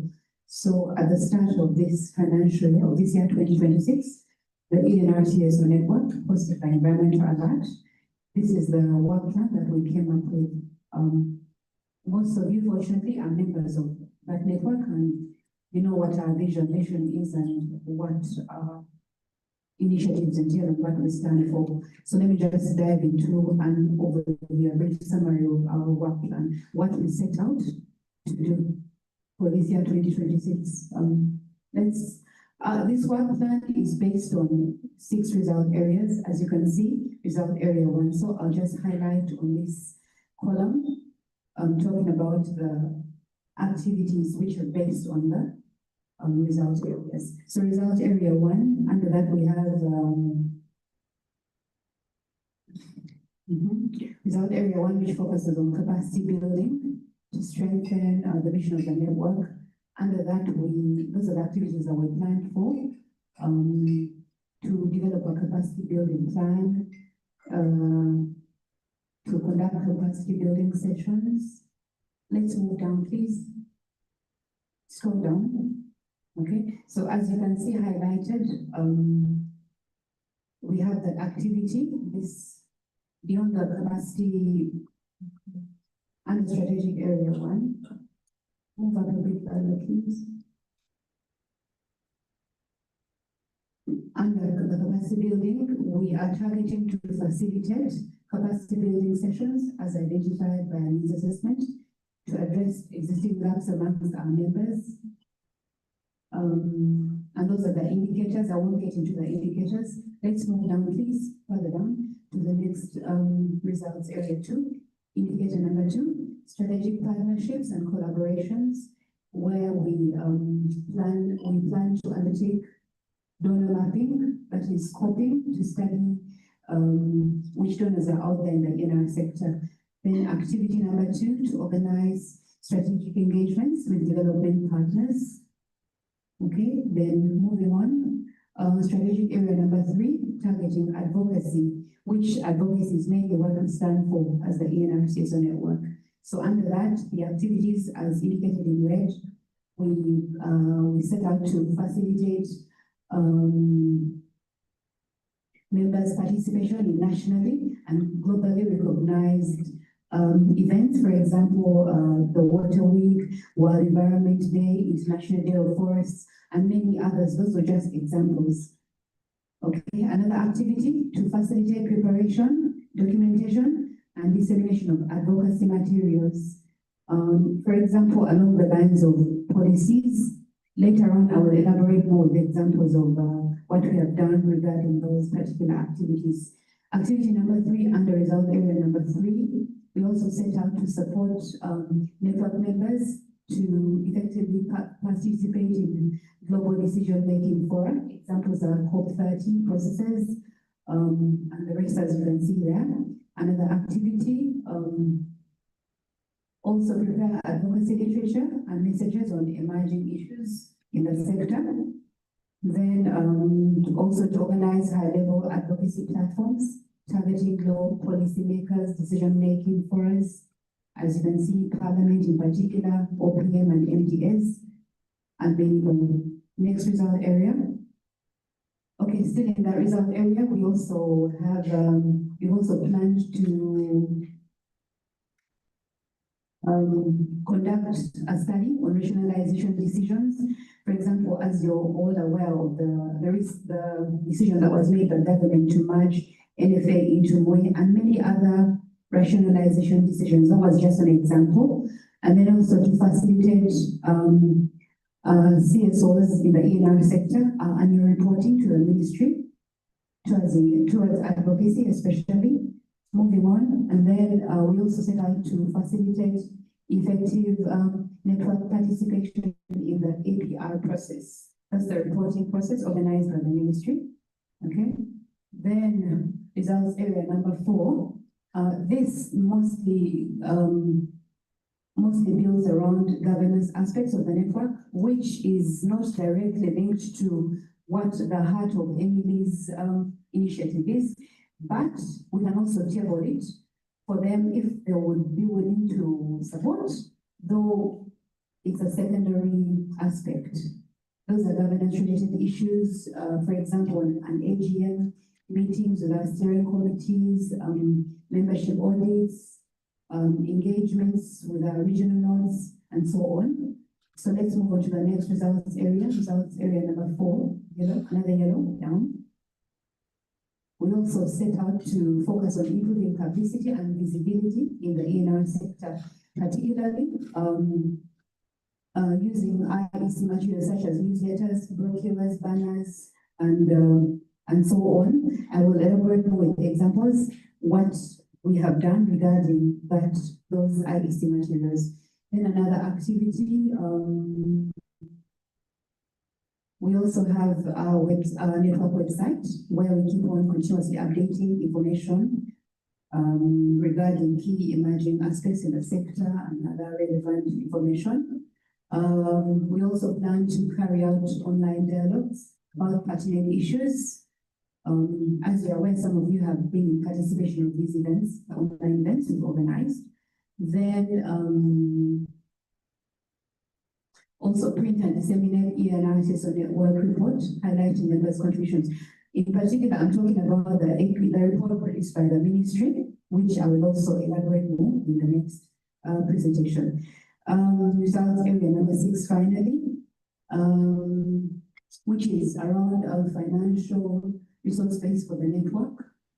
We plan to hold some write-ups, to conduct some write-ups, that's if finances can be availed or resources, and then also come up with a resource mobilization strategy. And for that strategy to be developed, we also have in mind to sit with members that we have already identified to constitute our resource mobilization team. And finally, meetings with potential farmers and funders and other partners. So let's move on to the next presentation, which elaborates more on examples of what we have done regarding these plans so far. Because this is June, so we are already halfway into the year. So at the moment, I can say as the ENR sector, regarding each of those key those outcomes or those result areas.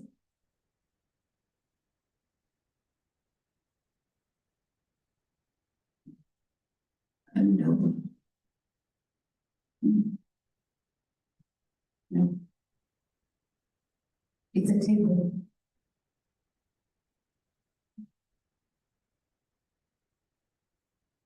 Progress. Yeah, that one. Yeah.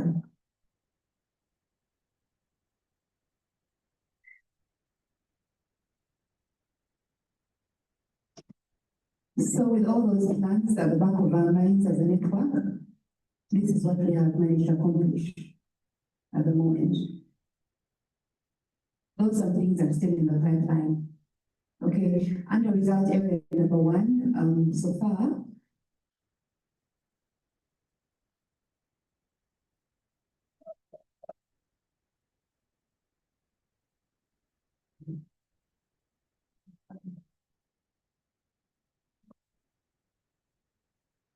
okay, under results area number 1, so far, the things that we have done, we facilitated an engagement on the review process of the agroforestry strategy, which was sometime in March.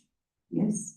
Then we've also facilitated an engagement on the draft of the National Irrigation and Agro-Industrialization Strategy, which took place at the Ministry of Water right after the Water Week in March.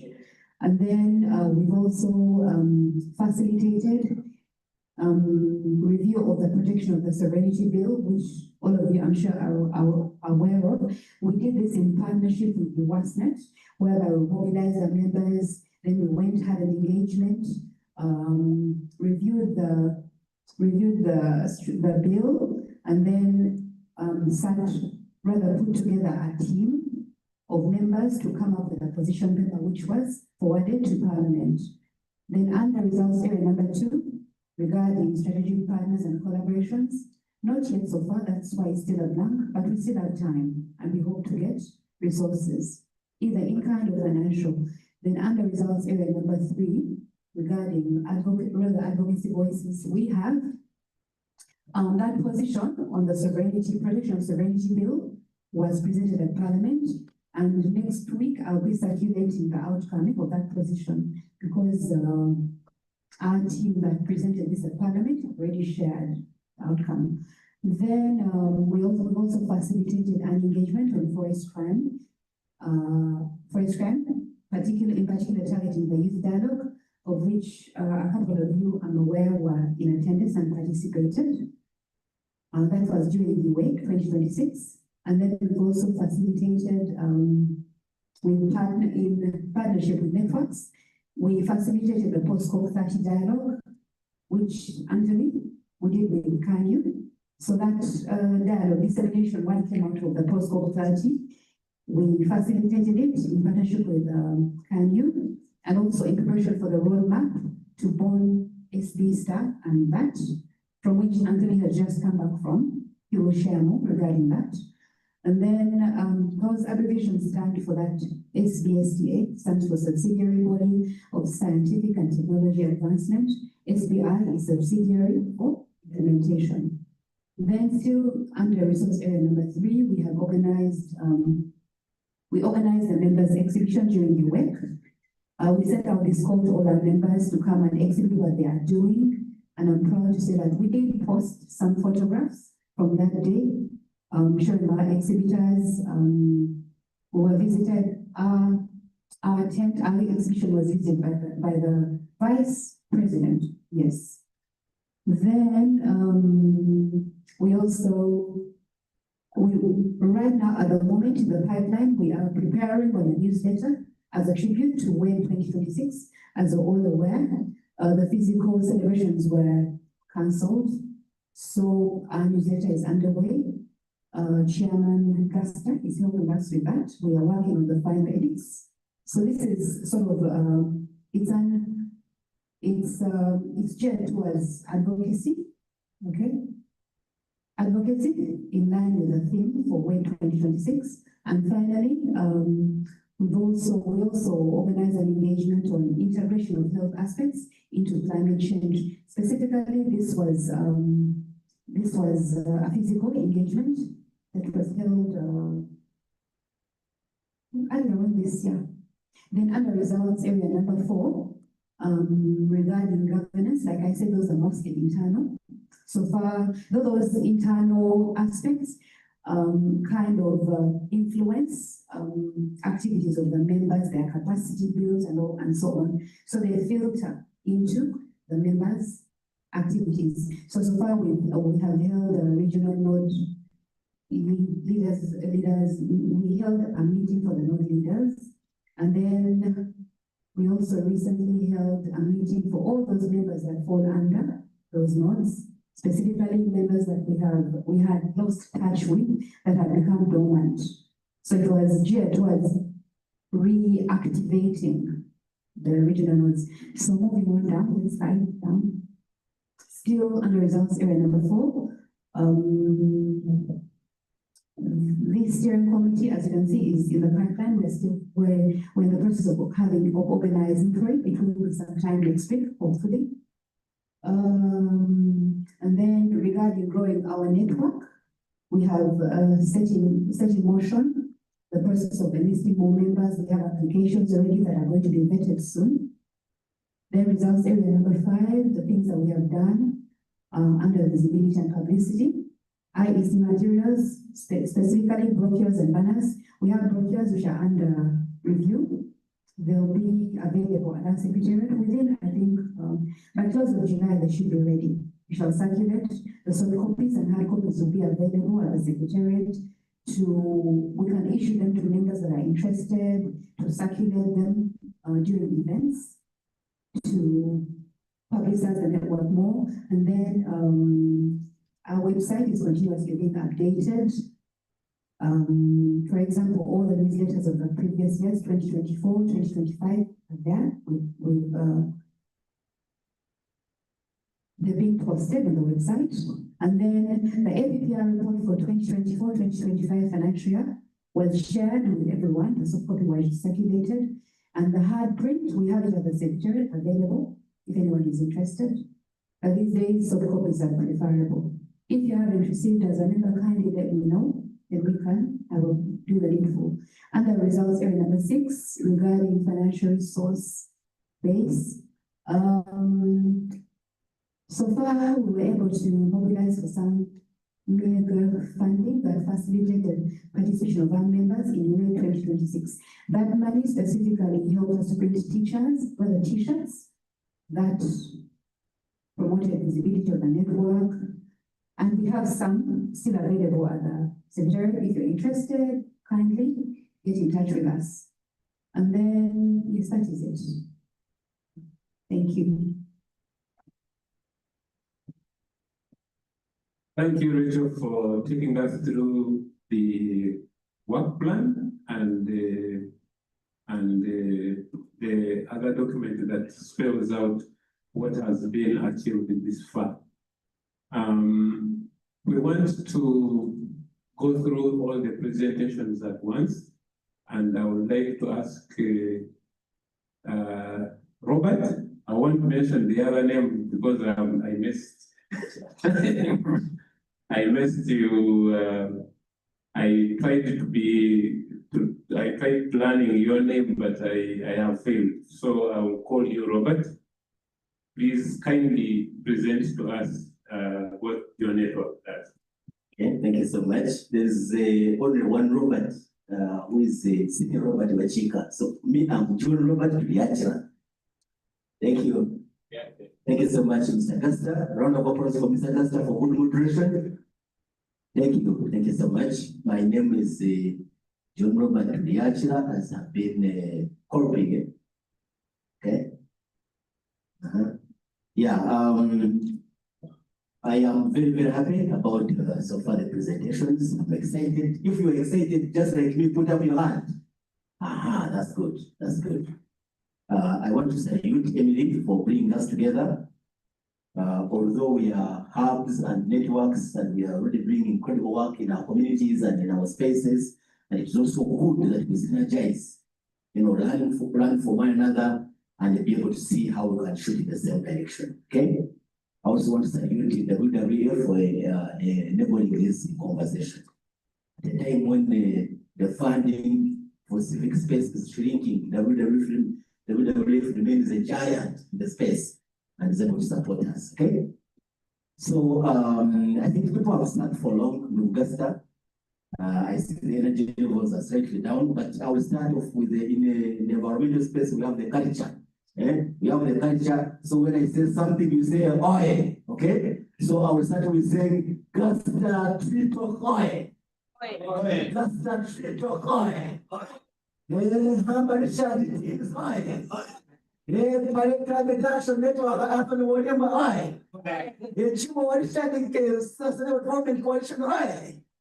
Hello.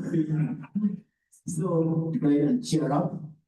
I'm just going to share with us about environmental rights advocacy in Uganda. My colleague from Kima Foods and also the Great Virunga, they talked so much about advocacy, and my colleagues from the ENRCS have also emphasized the need for advocacy. What I was just cheering you up was to try and bring advocacy in the room, okay? So you can be able to, share up. But time and again, we as civil society, the work that we do is mostly misunderstood. I am happy that by the end of this day, we shall all appreciate that the work that we do, we actually complement not only each other, but also complement the work of government. Okay? So advocacy, what is advocacy?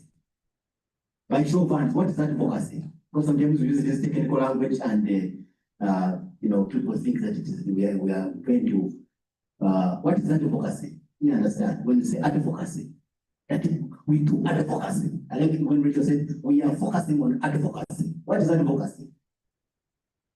By show of hands. Hey, I'm now waking you up. I didn't want to lose your attention. Advocacy. What is advocacy? See? Let's talk about what we are doing. What is advocacy? Ruminate. What is advocacy? When you say advocacy, what does it mean?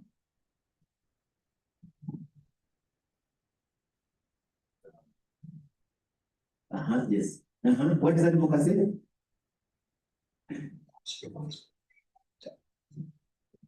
It's an act or it's an effort Yes. towards supporting and speaking out on an issue. Speaking out on an issue, Yes. right? To make the collective or call for an Good. That's good. Gus earlier on talking about the theory of practice. But now, can we now downsize to activity? So we say it is an activity that is aimed towards talking about something, calling for action. Calling for action. Next slide. As argument, we have employed this tool of advocacy to try and amplify, crystallize, galvanize, try to push back, calling for action. Whom do we call for action? What you call the duty bearers. Now, one of the tools we have used is what we call environmental strategic mitigation. Environmental strategic mitigation. And as Gasta will guide us, at the end of the day, we shall be able to map out what are some of the areas we can collectively do together, okay? So environmental strategic mitigation is using the law in the public interest to engender or champion environmental and climate justice. Environmental mitigation is using the law to champion environmental and climate justice in the public interest. In the public interest. What does it mean? This session, apart from being experience change, is also capacity building. All of us as citizens under Article 17 of the Constitution, we are empowered to fight for a clean and healthy environment. This fight we are fighting for is embedded in Article 39 of the Constitution of Uganda. That every Ugandan, anybody who's not Uganda in this room, I don't have a problem with how that article is worded, but I think every Ugandan has a right to a clean and healthy environment. So it is incumbent upon us to fight for that right. And how do we do that? Using the law. Article 50 of the Constitution says that every Ugandan has a right to go to courts of law and sue if you feel that a right has been violated. It can be a human right, it can be an environmental right. Now, in this case, we talked about the issue of Bungoma Forest. It has come up in this room. Bungoma Forest, I should say that in the recent 10 years was one of the catastrophic incidents that we registered in our environment space, where a duty bearer and an environmental watchdog, a regulator, issued a certificate allowing the forest to be sacrificed at the altar of planting sugarcanes. So we are in the environmental space, and I want to salute at this juncture colleagues like women, the Water and Environment Network for journalists. They really did a lot of advocacy. Because the journalists help us amplify these voices. So we had to make a lot of noise through the Save Bungoma Forest campaign, and what we enlist efforts like senior colleagues like Ndugasta here, colleagues like Climate Action Network, and all of us in the room to try and put our efforts together to so that we can be able to push back. But we realized that the noise alone was not enough. So myself had to try and see what can we do apart from having failed on the other levels to go to the East African Court of Justice, because later on we shall be seeing that the issues where we are working on are not just only local or national or regional, but they are also global. Let's talk about the COP engagement. So environmental issues are also East African issues. Now, in a public interest litigation, once you file a case, you have just gone with just a few people. So, but you must ensure, because you're doing it in a public interest, bring everybody on board. Okay? So you must do a lot of advocacy. How do you do that? By engaging the media, by engaging different stakeholders, by making noise on social media. There is one president who was overtaken. There was a coup, and he said the president said, "Hey, you people out there, can you make some noise? Make some noise." So you have to make some noise. But this came around the environmental noise.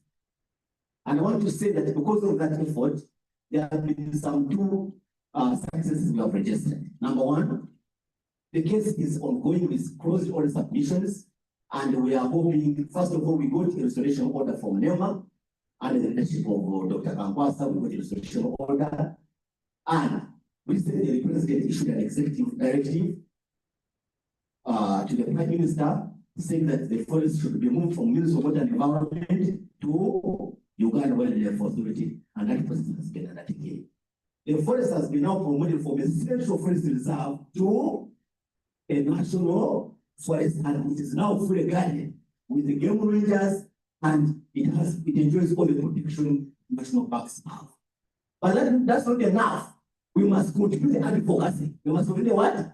The advocacy to ensure that the forest is protected. Because we all know that out of 9.4 square miles of the forest, literally now half of it is remaining. Okay?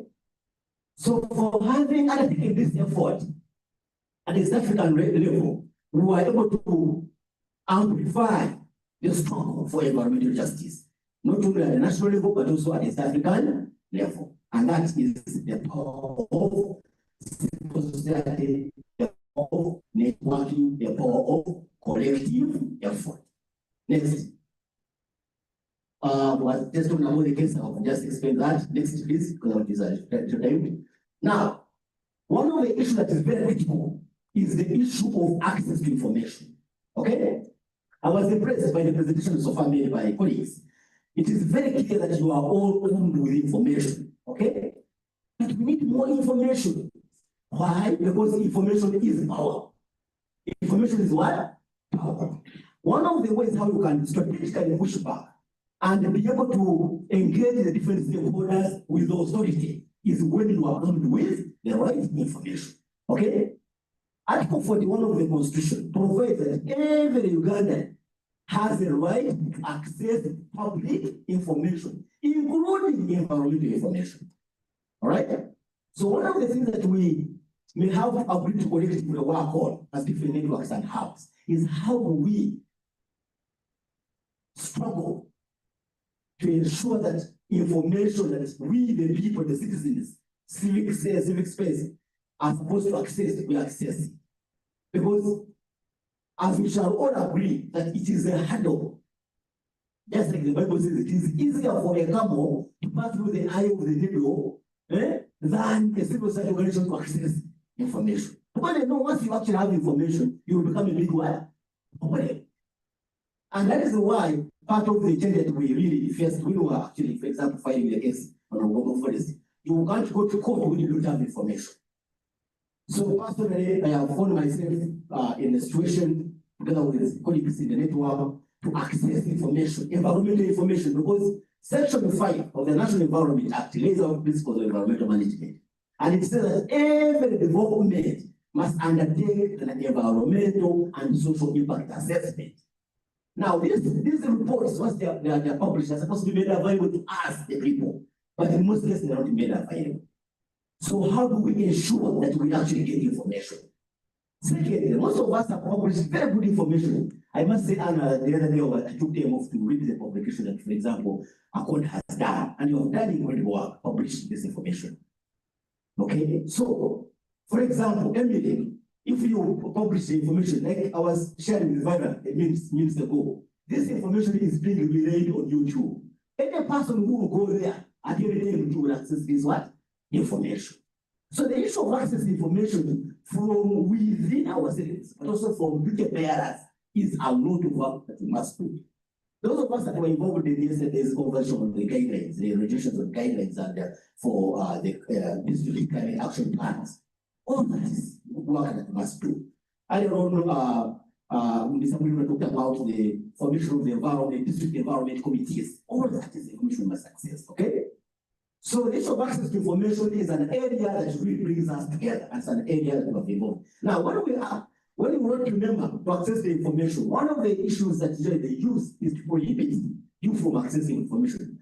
They wrote back, they first refused, they had to go to court and sue NEMA to release the information. So when they went to court, they first appeared, they realized that it was not a simple job. So they now wrote back and said, now we are willing to give you information, provided that you pay the following. Number one, first pay 650,000 in the bank. I said, being just an activist, where would I get the money from? So that was the first hindrance. The second hindrance, they said, facilitate our team to go and search for this information. Now, when someone says facilitate, how much you facilitate the team? So that you can see that kind of hindrance. It is the right that we're supposed to enjoy. So how do we ensure going forward, all of us as networks and hubs who can help to access the environmental information we must access? Okay? Next. I'm almost finishing. So I was just explaining really what, but I made a very strong point that justice belongs to those who fight, not those who do nothing. I'm excited with the incredible issue of us speak, really. I wish you would be able to scale up the work and multiply it, even have more people, have the critical mass of the population coming out fighting back on issues of environment and climate change. Because I can tell you that our impact is going to become bigger if we actually have more people joining the struggle. Now, this is not a political struggle, the environmental struggle. We must fight. And the fighting must not be violence fighting. It must be lawful, peaceful struggle. Okay?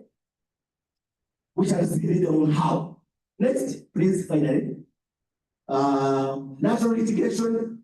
Recently, last year, we won a landmark case at the High Court of Uganda when we were fighting for the Mivule trees. The Mivule trees are some of the most highly endangered species. We sued Genius State Council, we sued a Chinese company that wanted to cut down the Mivule trees that were planted by the great Seneca Kunguru in Jinja City. And I should say that God was on our side. We secured a permanent injunction from High Court Judge Leadership, Justice Dr. Nancy, who gave us a permanent injunction. Because the national litigation, as I said, the Constitution of Uganda empowers us to breathe life in the law. The National Environment Act is there for us as an instrument, as a sword, as an arsenal for us to use in pushing back for environmental justice. The National Climate Change Act of 2021 is there for us to use to strategically engage all the stakeholders.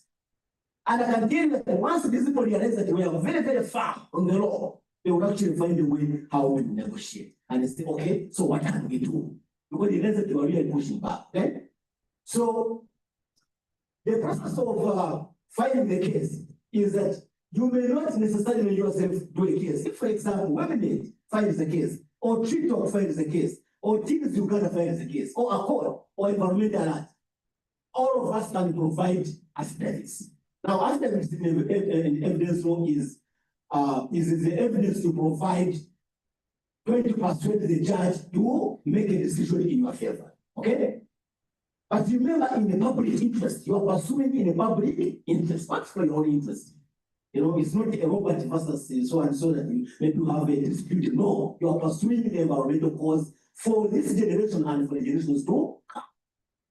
So you can provide an affidavit. You say, I so and so, this is what I see, this is what happened, this is what I want to be done. You know, and you go on record and you upgrade your civic duty as provided for under Article 17. Okay? Next. The other issue that is very, very critical, and I think that this room, this convening must really crystallize on, is the issue of engaging in online advocacy. Online advocacy. We are in a digital space. We have some Gen Zs in this group. Some of you are very active on some of these online spaces. TikTok, I don't know how active you are with your TikTok account. I would want to see what you post there. You post there fighting for wetlands, fighting for greenhouse gas emission reduction, fighting for reversing biodiversity laws. You know, we right now with just a small tweet on your phone, with just a small post on your Facebook, with your first tweet on your LinkedIn, on your small video on your TikTok, you can be able to swing and persuade and influence people to move towards environmental justice. So online advocacy is now the new tool that we must really privilege. Because I can tell you right now, if something has talkability, people are talking about it everywhere. That's where now the government is now responding, okay? And therefore, we must really be at the comfort of, your soft bed, at the comfort of your desk, at the comfort of where you are. You can be able to put something there and it can be able to generate process, generate profit, and be able to influence, okay? So the issue of online environmental human rights advocacy is very critical. As I've said, social media, Twitter, Facebook is very, very, very critical. Personally, I have taken advantage of the online places. I have thousands of followers on X. I've been able to constantly engage them on WhatsApp status, always put their environmental information to try and start to influence people. Why? Because for us in Uganda, we say, Adingana Mahuru, Yagajamuchi, Omukuto. Wetland,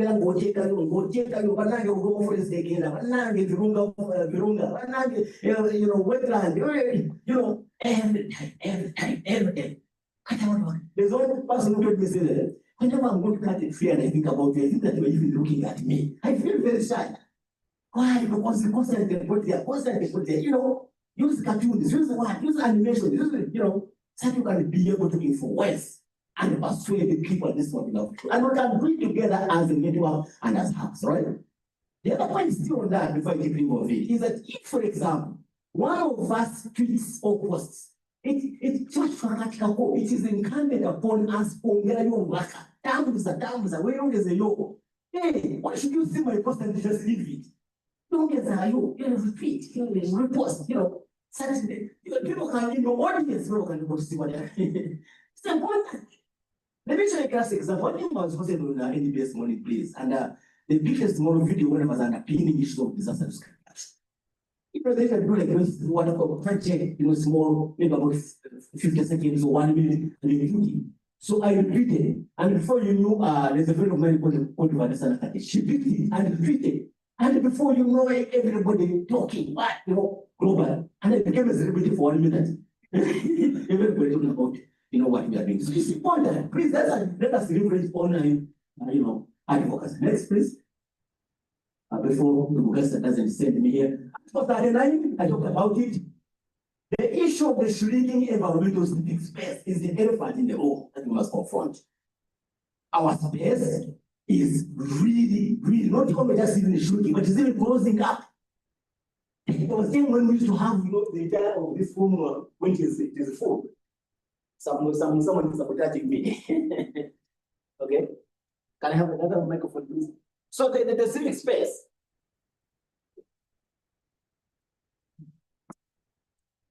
Thank you. The civic space of environmental space is very important. What you are undertaking today. To see that how do we, way to,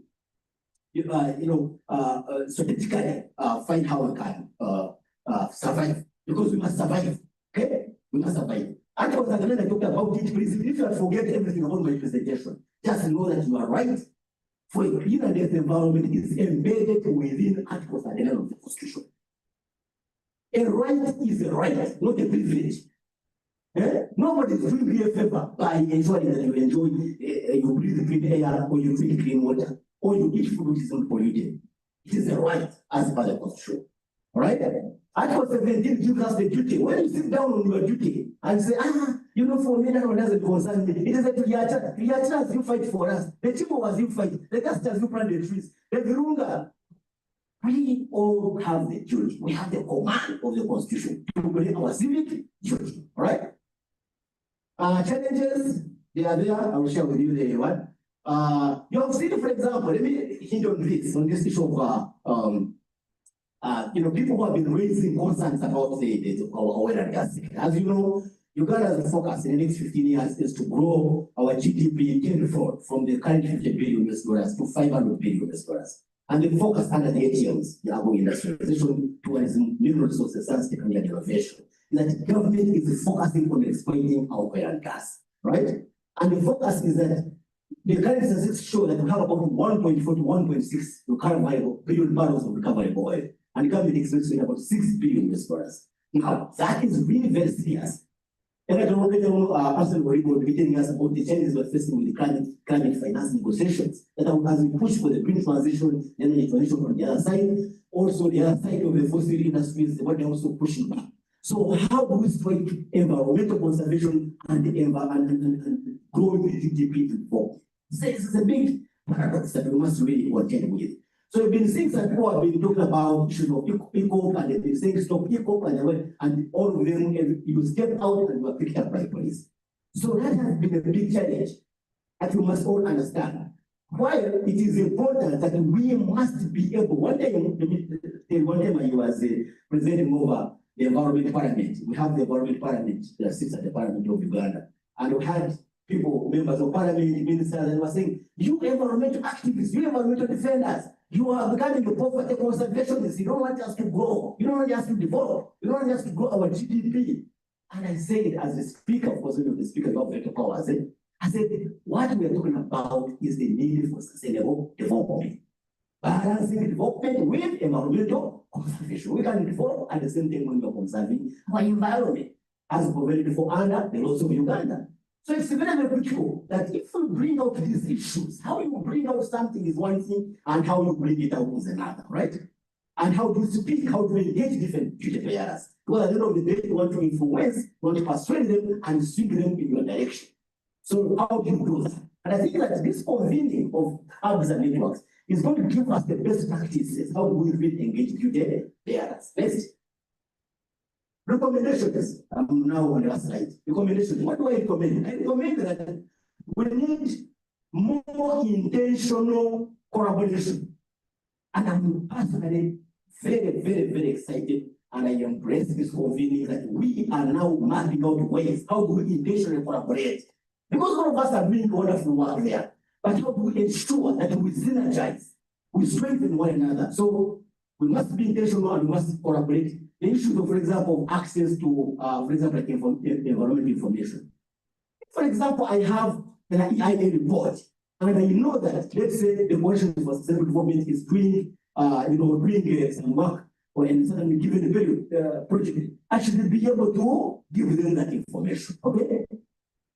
Just not say that, no, this one is mine, don't come, this is mine, can't get. No. Remember when we used to be in school, there would be these students who, when they are writing the exam, they even cover. They make sure they cover. I don't know where they are even now. Some of us who used to be just average students, we are the ones who are influencing the policy. We are the ones who are shaking and what. We are the ones on the planes like Anthony Waliamba, oil from Bonn. Yes, we are the ones who are, yes. Okay, but that's why you're covering. You don't see my thing. Where are they? I don't know where they are. Please, we are stronger together. In Uganda, we say, Oriana Mununga, Ariane, Yemere Warachi, Yemere Homa, I get the Ruga Tigufa. If we work together, we shall be able to buy today. So please, let's work together, right? Let's work together. So, collaboration, issue of judicial training is something that we need to take interest in judicial training. I'm happy that Greenwatch, you're doing some good work in that area. My sister Samantha and the team at Greenwatch. Because most of these cases, they are technical in nature, biodiversity laws, greenhouse gas reduction, technical stuff, biodiversity conservation. Most of these guys don't know about the things. When I was one day in court and the judge said, so what are you talking about exactly? You talk about science. So we need judicial training to be able to capacitate. So I think we need more activism, stop activism, to see that we'll be able to influence, those. Then more advocacy on environmental litigation and laws to protect environmental defenders, those who are under attack. Personally, whenever there are these activists, I get time off, go to police, show solidarity, because an attack on one of us is an attack on everybody. So if you are there and you hear that your side is in trouble, please you come on in and make some noise.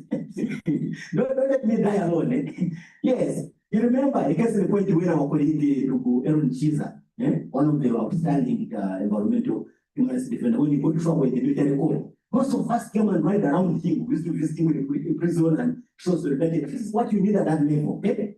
You may not necessarily do what he is doing because for him is the Mitima Japan, but for him is the kind of really globally. But for you can show some solidarity also. You can show solidarity. So we need to do a lot of advocacy, issues of environmental litigation. One of the famous cases, I think, that Greenwatch did way back in 2001, she talked about issues of public smoking, and I think also our body has done some cases, so please, if not us, who is going to do the hard work? It is us doing the hard work. More environmental rights awareness needed. Many people, the other day was on BBS Telefina, and someone called and said, "One day we are talking about the Akora." Akora was calling, saying we are fighting for forest, we are just in Western, we have other things to do. So when people think that we are crazy, but let them think that we are crazy because our agenda is to make a difference. MAD may seem to be mad, but we are making what? A difference.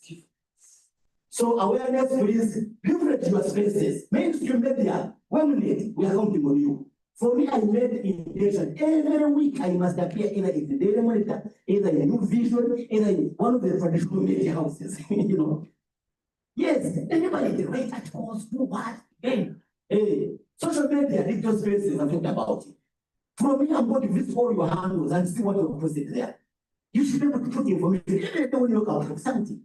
For me, I tweet like about 100 times in a day. For you can tweet once. Yeah? Finally, more periodic stakeholder engagements with retail bearers, for example, Ministry of Water and Environment, NEMA, and everybody. Fighting alone isn't enough, but it is important that we also engage. Engage. Retail bearers, there is nothing more when you also use a diplomatic language. You don't have to be seen all the time that you are just a fighter. No. Fighting also, they will be there involved to make peace. You have been seeing Iran and the USA. They fight today, tomorrow they will make a they fight, so that is it. And then finally you can be able to get something because Uganda will say, I'll go where the right of Susan. And go to Susan again. So when you you solve some water and then you also finally thank you. Also, this is not saying, but thank you. A round of applause for Mr.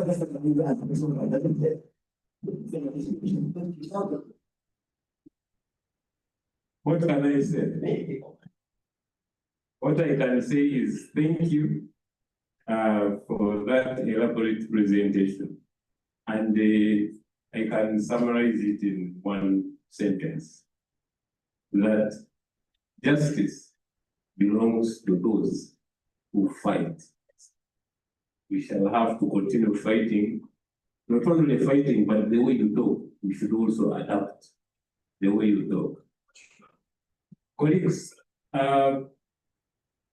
we are going to get such presentation, but time is not our best ally. Therefore, I would like to invite Madam from Qatar to come and give us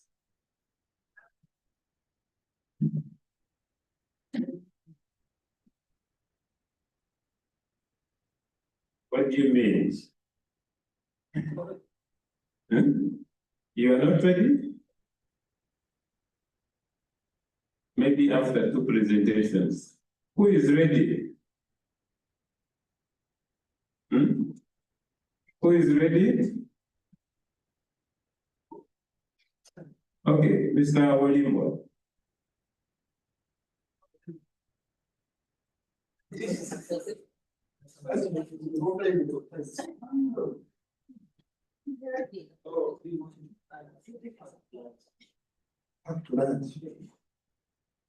Now, I don't know whether this computer can.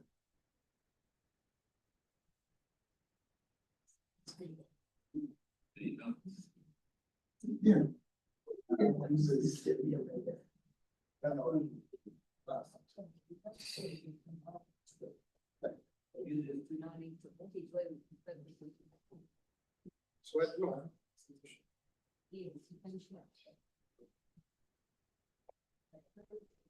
Have presentations.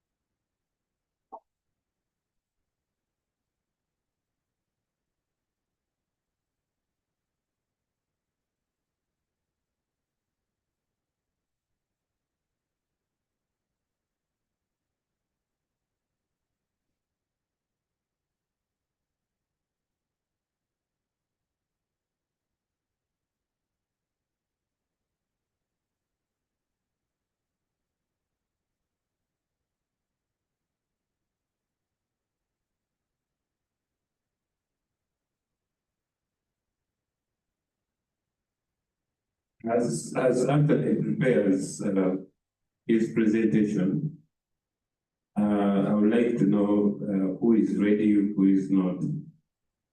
And these are the people supposed to present that on my list. Rexo, are you ready?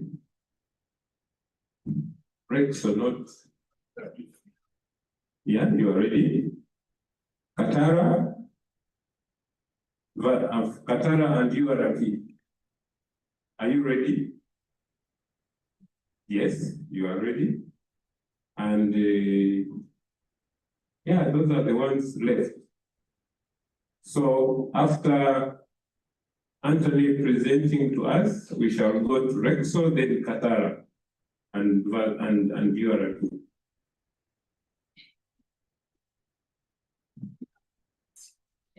I will go.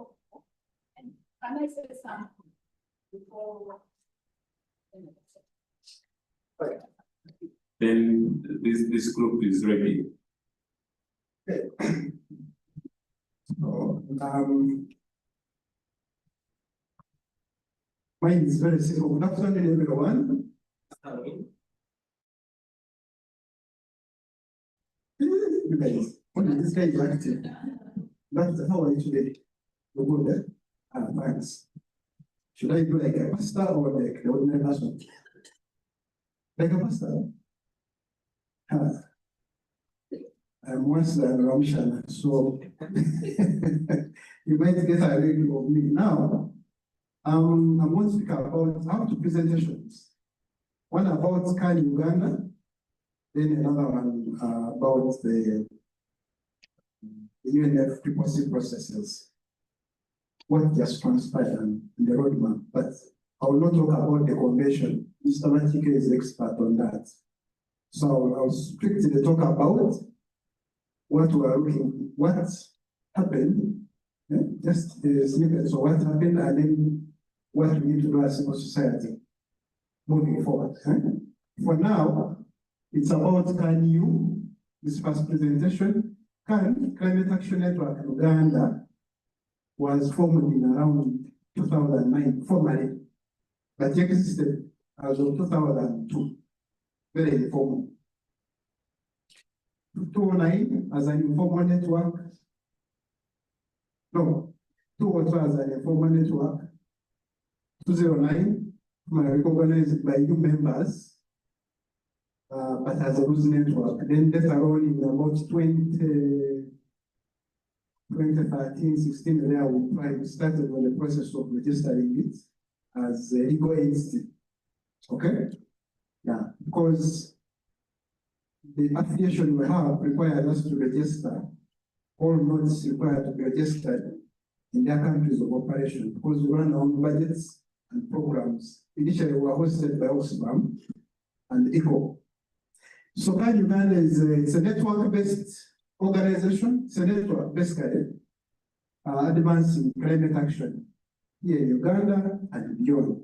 So we are affiliated to CAN International, CAN Africa, CAN East Africa. We have a global network which is based in Berlin. Then we also affiliated to CAN Africa. Right now it's registered in Tanzania. It started from here, but it's registered in Tanzania. In East Africa, it was also started here, but I think efforts to register it in Kenya, Nairobi. So our vision is a climate resilient population, and then work around climate justice and just transition. Those are broad subjects. All business on climate change is around most of those things. So, in terms of representation, now we represent you guys on the advisory committee on climate change. It's a technical committee, which is in the law. And then the NBA, this one at Ministry of Finance, works on issues of Green Climate Fund. And then the Adaptation Plan Technical Committee, NAPS. You heard of NAPS? Yes. I think it is somebody called Adri Musime who represents us there from Better Planet. The other two, the Secretariat does that. Then also have collaborations with Ghana Kingdom, the AFRI, and then the capacity building initiative for transparency. Some of you must be doing some training on GHG measurements. I think Junior there does. I think there's another one called Philip. There are about 5 of you people. Even my neighbor here. He's a man of transport. Yeah, so there are about 5 sectors.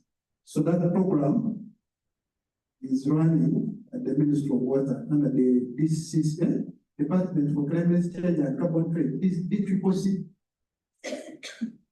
Jesus Christ. Okay. Oh. Yes, so we have these objectives. We basically influencing climate policy, local, national, international, resilience. What I'm presenting here is not what the Secretariat does, what the members do. Broader, you work on resilience building, influencing policies, you work on issues of mitigation, capacity building, and many others. So you people do that. Okay? The core values are the usual ones, standard rights, dignity, inclusivity, transparency, especially this one here. Very, very crucial. Inclusivity. You guys make proposals. That's the thing we are looking for always. And you know what it means. Inclusivity. So we promote all those values. Yeah, strategic areas in our strategic plan, which you guys developed, the members. You have resilience and ecosystems work, climate and environmental justice, climate health and population and cross-cutting issues. So there's a lot of work that happens under that, and members do that. I don't want to read it because we don't have enough time, but just the subjects. Most of you work on resilience work from listening what you presented. Then Robert has just presented something around here. Climate justice, that advocacy work, all of it runs there, protecting forests, wetlands, work on fossil fuels, all that is happening. Where I move again. Yes. Being a membership organization, this question is normally come up. I hear people asking, want to become members of Kindness, what do you offer? You know what the network offers. First of all, we're a platform, so we congregate everybody who works on climate change. Okay? In terms of collaboration, if you want the opportunity to develop projects, or other members don't want, for develop your projects to disappear. But this is what the network offers. Program collaboration, resource mobilization, civil society exchange, demonstration platform, and then global alignment. Like we've just been on the SB 64. This is a intersessional meeting. So all this is what we offer. Okay? Sharing, advocacy, governance, and inclusive climate action between CSOs. We meet, we have the thematic working groups. Right? I think somebody spoke of hubs and stuff like that. So we meet, and they're going to be very active, but at least we meet with the ENRCSO network and others, and CSD, what CSD? So we have all these sharing, civil site exchange. We do a lot of this. You people are country may not really experience this because the resources are not so much, but we try as much as possible either to go online or we meet physically through the different networking groups under adaptation, mitigation, gender, finance, capacity building and technology, there's even children, there's health. There are about 9 or 10 now. Yeah, so we do that. So that's what the network does, and we work for people, climate, and environment. Huh? Whatever we do, or whatever you guys do, you're either working for the people, for the climate, the environment. Isn't it? Well, thank you so much. That is the first presentation about the network. And there's a lot you can read about it on our website. It's working. Yeah. So then let's talk about the UNFP policy processes, United Nations Framework Convention on Climate Change processes. You forgive me for the abbreviations. Sometimes these things are too long, so we abbreviate a lot. Yeah. So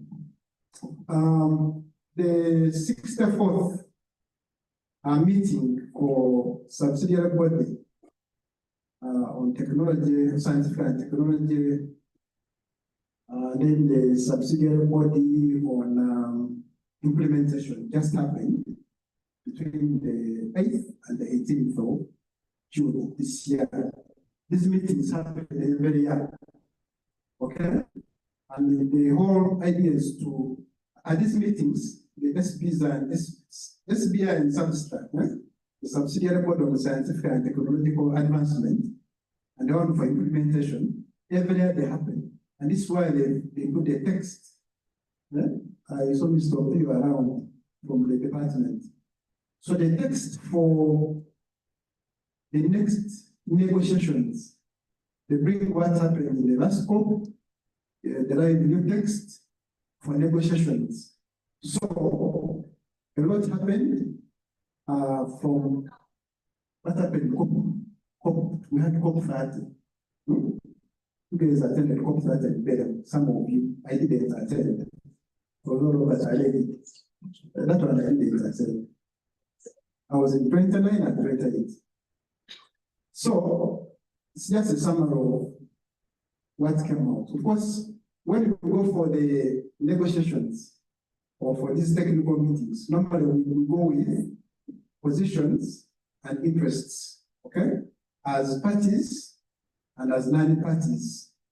So, for example, we had a lot of like civil society and most of the low developing countries or the non-Annex 1 countries had hoped to have a lot of progress on adaptation work. Okay? You know, issues around adaptation, it's about financing adaptation. People in the money to finance adaptation work. And this is one of the most sticky issues in the discussions because the developed countries do not want to give us money to implement adaptation. Every year in all our position statements, we are talking about increasing financing for adaptation and then loss and damage. Now, this year things just needed to work out. There was a lot of resistance from the developed country parties against what we desired. We wanted to increase the money 3 times things needed to work. Just transition, you know, work around just transition, it's also a broad area of interest. The issues around the fossil fuels, issues around workers' rights, technology acquisition and stuff like that. Okay? Because when we talk climate action, there's going to be a lot of transition. We're going to move from old tech to new tech, we're going to change a lot of things, policies, processes, So who is affected most? Do you leave anyone behind? Or who advances? How do we move from where we are now, business as usual, to the desired green future that everybody is talking about? So things didn't work out. What only worked out was the technology center under the CTC and the Center for Technology and Something Network. It's part of the, when you're talking about climate finance and technology, there's a whole theme around technology and finance. So there's a center whose work is to help countries transfer the technologies, adopt the technologies. Initially, it was at Union. Now, there was a contestation between the two union agencies. One wanted to go to Union, and saw a lot of debate. Another one said, we give it at Union. Stayed at Union. Union is in Nairobi. United Nations Environmental Program. It's based in Nairobi. So the CTCN is in Nairobi move. Yes. So, what were we supposed to do? We were supposed to translate the COP30 billion promises into action on adaptation, climate finance, just transition, fossil fuels, shift, as we head to COP31 in Antalya. Well, it's Turkey. We used to know it as Turkey. Then what actually happened is that most of the items stored, actually, there was a lot of, as I said, we didn't have so much progress on all those issues. Okay? So, you see, in Bonn, what matters most is to have your text, right? Your proposal included in the text for negotiations. If it doesn't appear here at this time, it will be very difficult at COP31 in Turkey to be discussed or negotiated. You get it? So these the Substars and SBI meetings are extremely important. This is where you push for your agenda. Not that the other one, everybody is there. This one here is more of a technical meeting. Okay? So things didn't happen the way we wanted. Because once they appear on the agenda, in the text, then you're sure that for those of you who are advocacy, like Robert's there, yeah?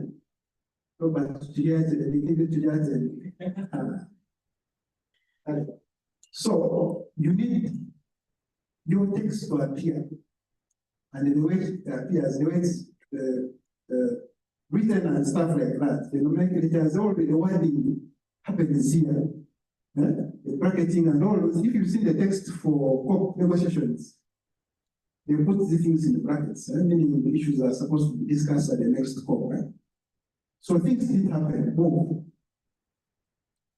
Yeah. So what failed? Global goal on adaptation. We've been pushing for a global goal on adaptation. Everybody's whatever was on, LDCs, everybody wants a global goal on adaptation. Okay? But things have not worked up to now. This is what we discussed earlier. We keep pushing for having a global goal on adaptation. Okay? Now, the AOCs, these are small island states.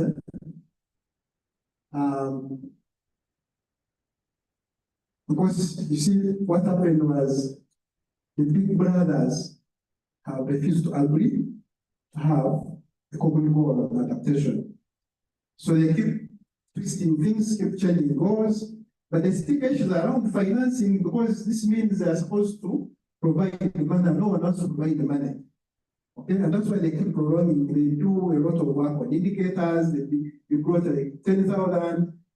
I think the most recent is about 100 or less, ranging from 10,000 indicators about 100. The country that Uganda has no capacity to report most of these things. Okay?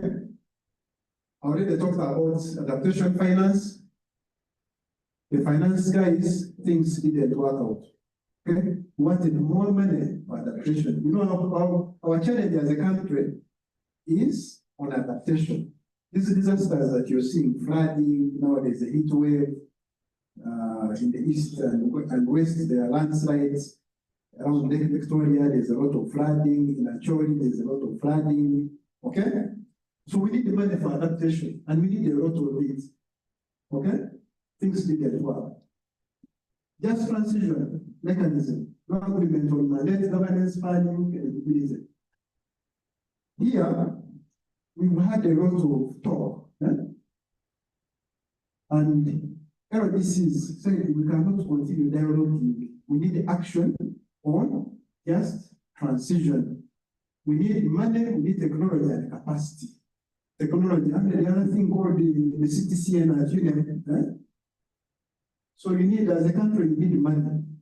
Whatever the negotiations, you need money, you need technology and capacity to implement, isn't it? Yeah, and these things are not coming forward, they're not coming forth in the negotiations. So my own judgment is that we'll keep on dialoguing with very limited action. You will see if you keep following these things. Yeah, climate finance work program, still nothing. We want to 1.3 trillion, even more now. So it's not even on the next, on the COP31 from my agenda. More. Yeah, there was a bit of progress.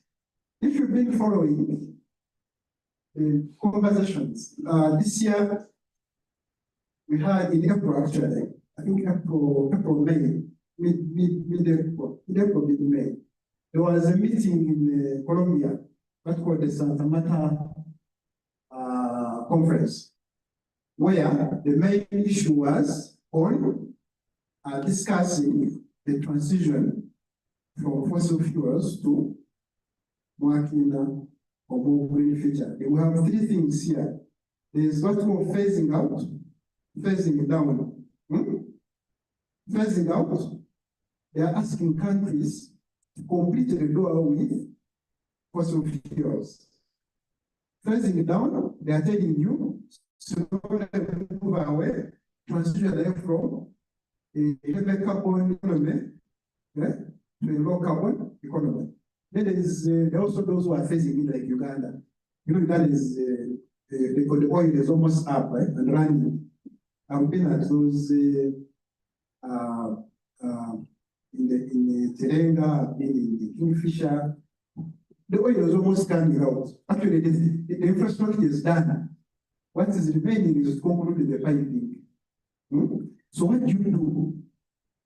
The country like Uganda, these discussions, there has been some bit of agreements on phasing down.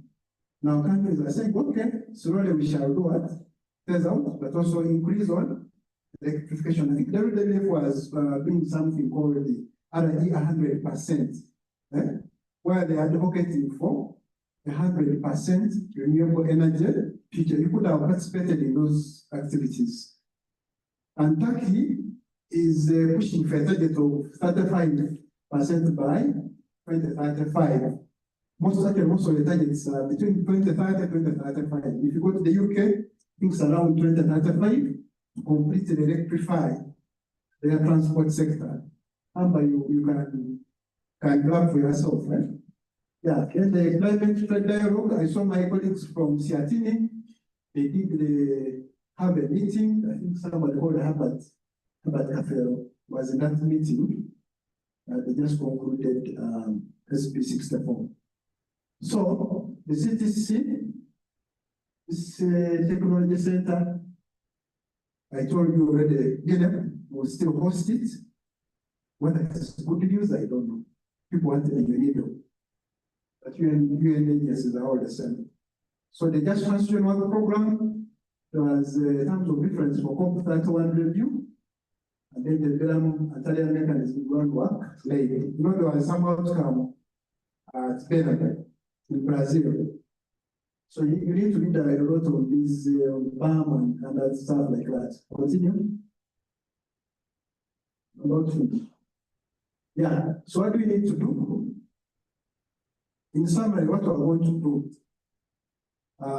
we're going to have, we're going to develop a roadmap for its COP31 and COP32. COP31 is in Turkey, COP32 is in Addis Ababa. So what we are going to do as networks, as civil society, we are going to come up with a roadmap towards these two COPs. They are very important for us. You realize there's a lot of unfinished business, so we need to push for a lot of things, a lot of advocacy work on the just transition, on fuels, fossil fuels, a lot of work on adaptation finance, a lot of work on the loss and damage. There's also work on trade and the climate change. The guys who push for health has now become a big agenda item there. So, unfortunately, you can't see here very well. So we need to push for adaptation finance. We need to have a funded just transition. We need to resolve the global goal on adaptation work. Then securing the climate finance work program, and then we also need to support the fossil fuel transition roadmap. But as you do that, if you live in the territory of Uganda, we need to go around this issue with a lot of caution. You know, in Cancun, those of who was in Cancun, it was only the near the Chica Robert, here in this room. There was an agreement that countries like Uganda develop using their natural resources to the point that they can support their transition. You get it? That you exploit what you have. And Uganda has oil and what called transition what?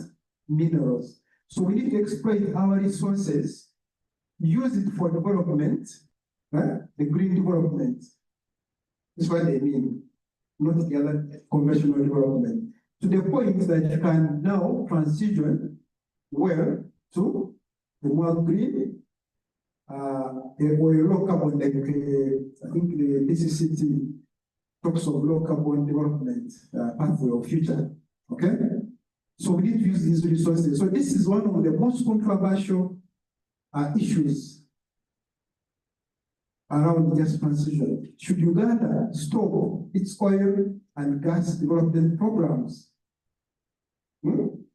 That's the question. What happens to the transition minerals? You know, we have a lot of graphene in the, I think, Kitukum or somewhere around there. We have a lot of rare earth elements in the Sosoga region. We have a lot of rare earth elements in Western Uganda and so on. What do we do with these resources? Do we leave the oil in the ground? And if you talk to the Ministry of Energy, they are telling you, we want to do a lot of validation. Those are the discussions. Oh, it's Einstein. I'm just going to conclude. Just going to conclude, but those are some of the things we need to think about in advocacy. Matters on oil, matters on the transition minerals. We still have another thing. I think that should be the last presentation, the last slide. So, as we go for lunch, we want you to think about what we should push for between now and in November this year, between now and November the other year, okay? On matters on international climate policy. So there's a lot you need to read, and I'm sure a lot of things are going to come up along the way, because every negotiation, every COP brings up new issues that we need to tackle and get solutions. So that's what I had for you. Thank you very much.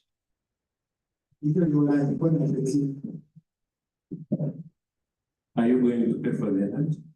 Well, that's good. So to be by MBD.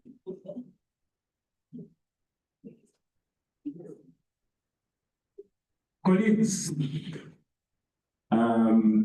we have listened to the following people. We have listened to KVL, Greater Lunga Landscape. We have listened to Environment and Natural Resources Civil Society Organization. We have listened to Agnet, Agnet, to fight for justice. We have listened to CANU, We are yet to listen to Qatar landscape, or have, whatever it is. We are also yet to listen to Tison. Tison gave how the hub and environment and natural resources work, but he did give us his specific the specific outcomes of his hub. We are yet to listen to Tison. So we are left with 3 presentations that we shall come back after lunch. I have taken that decision because time is for lunch now. There are people who really can become the right to food.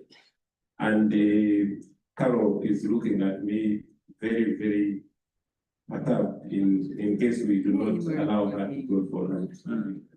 So in order for us to go for lunch, this is the procedure. We shall stand up and get outside this workshop for a group photo.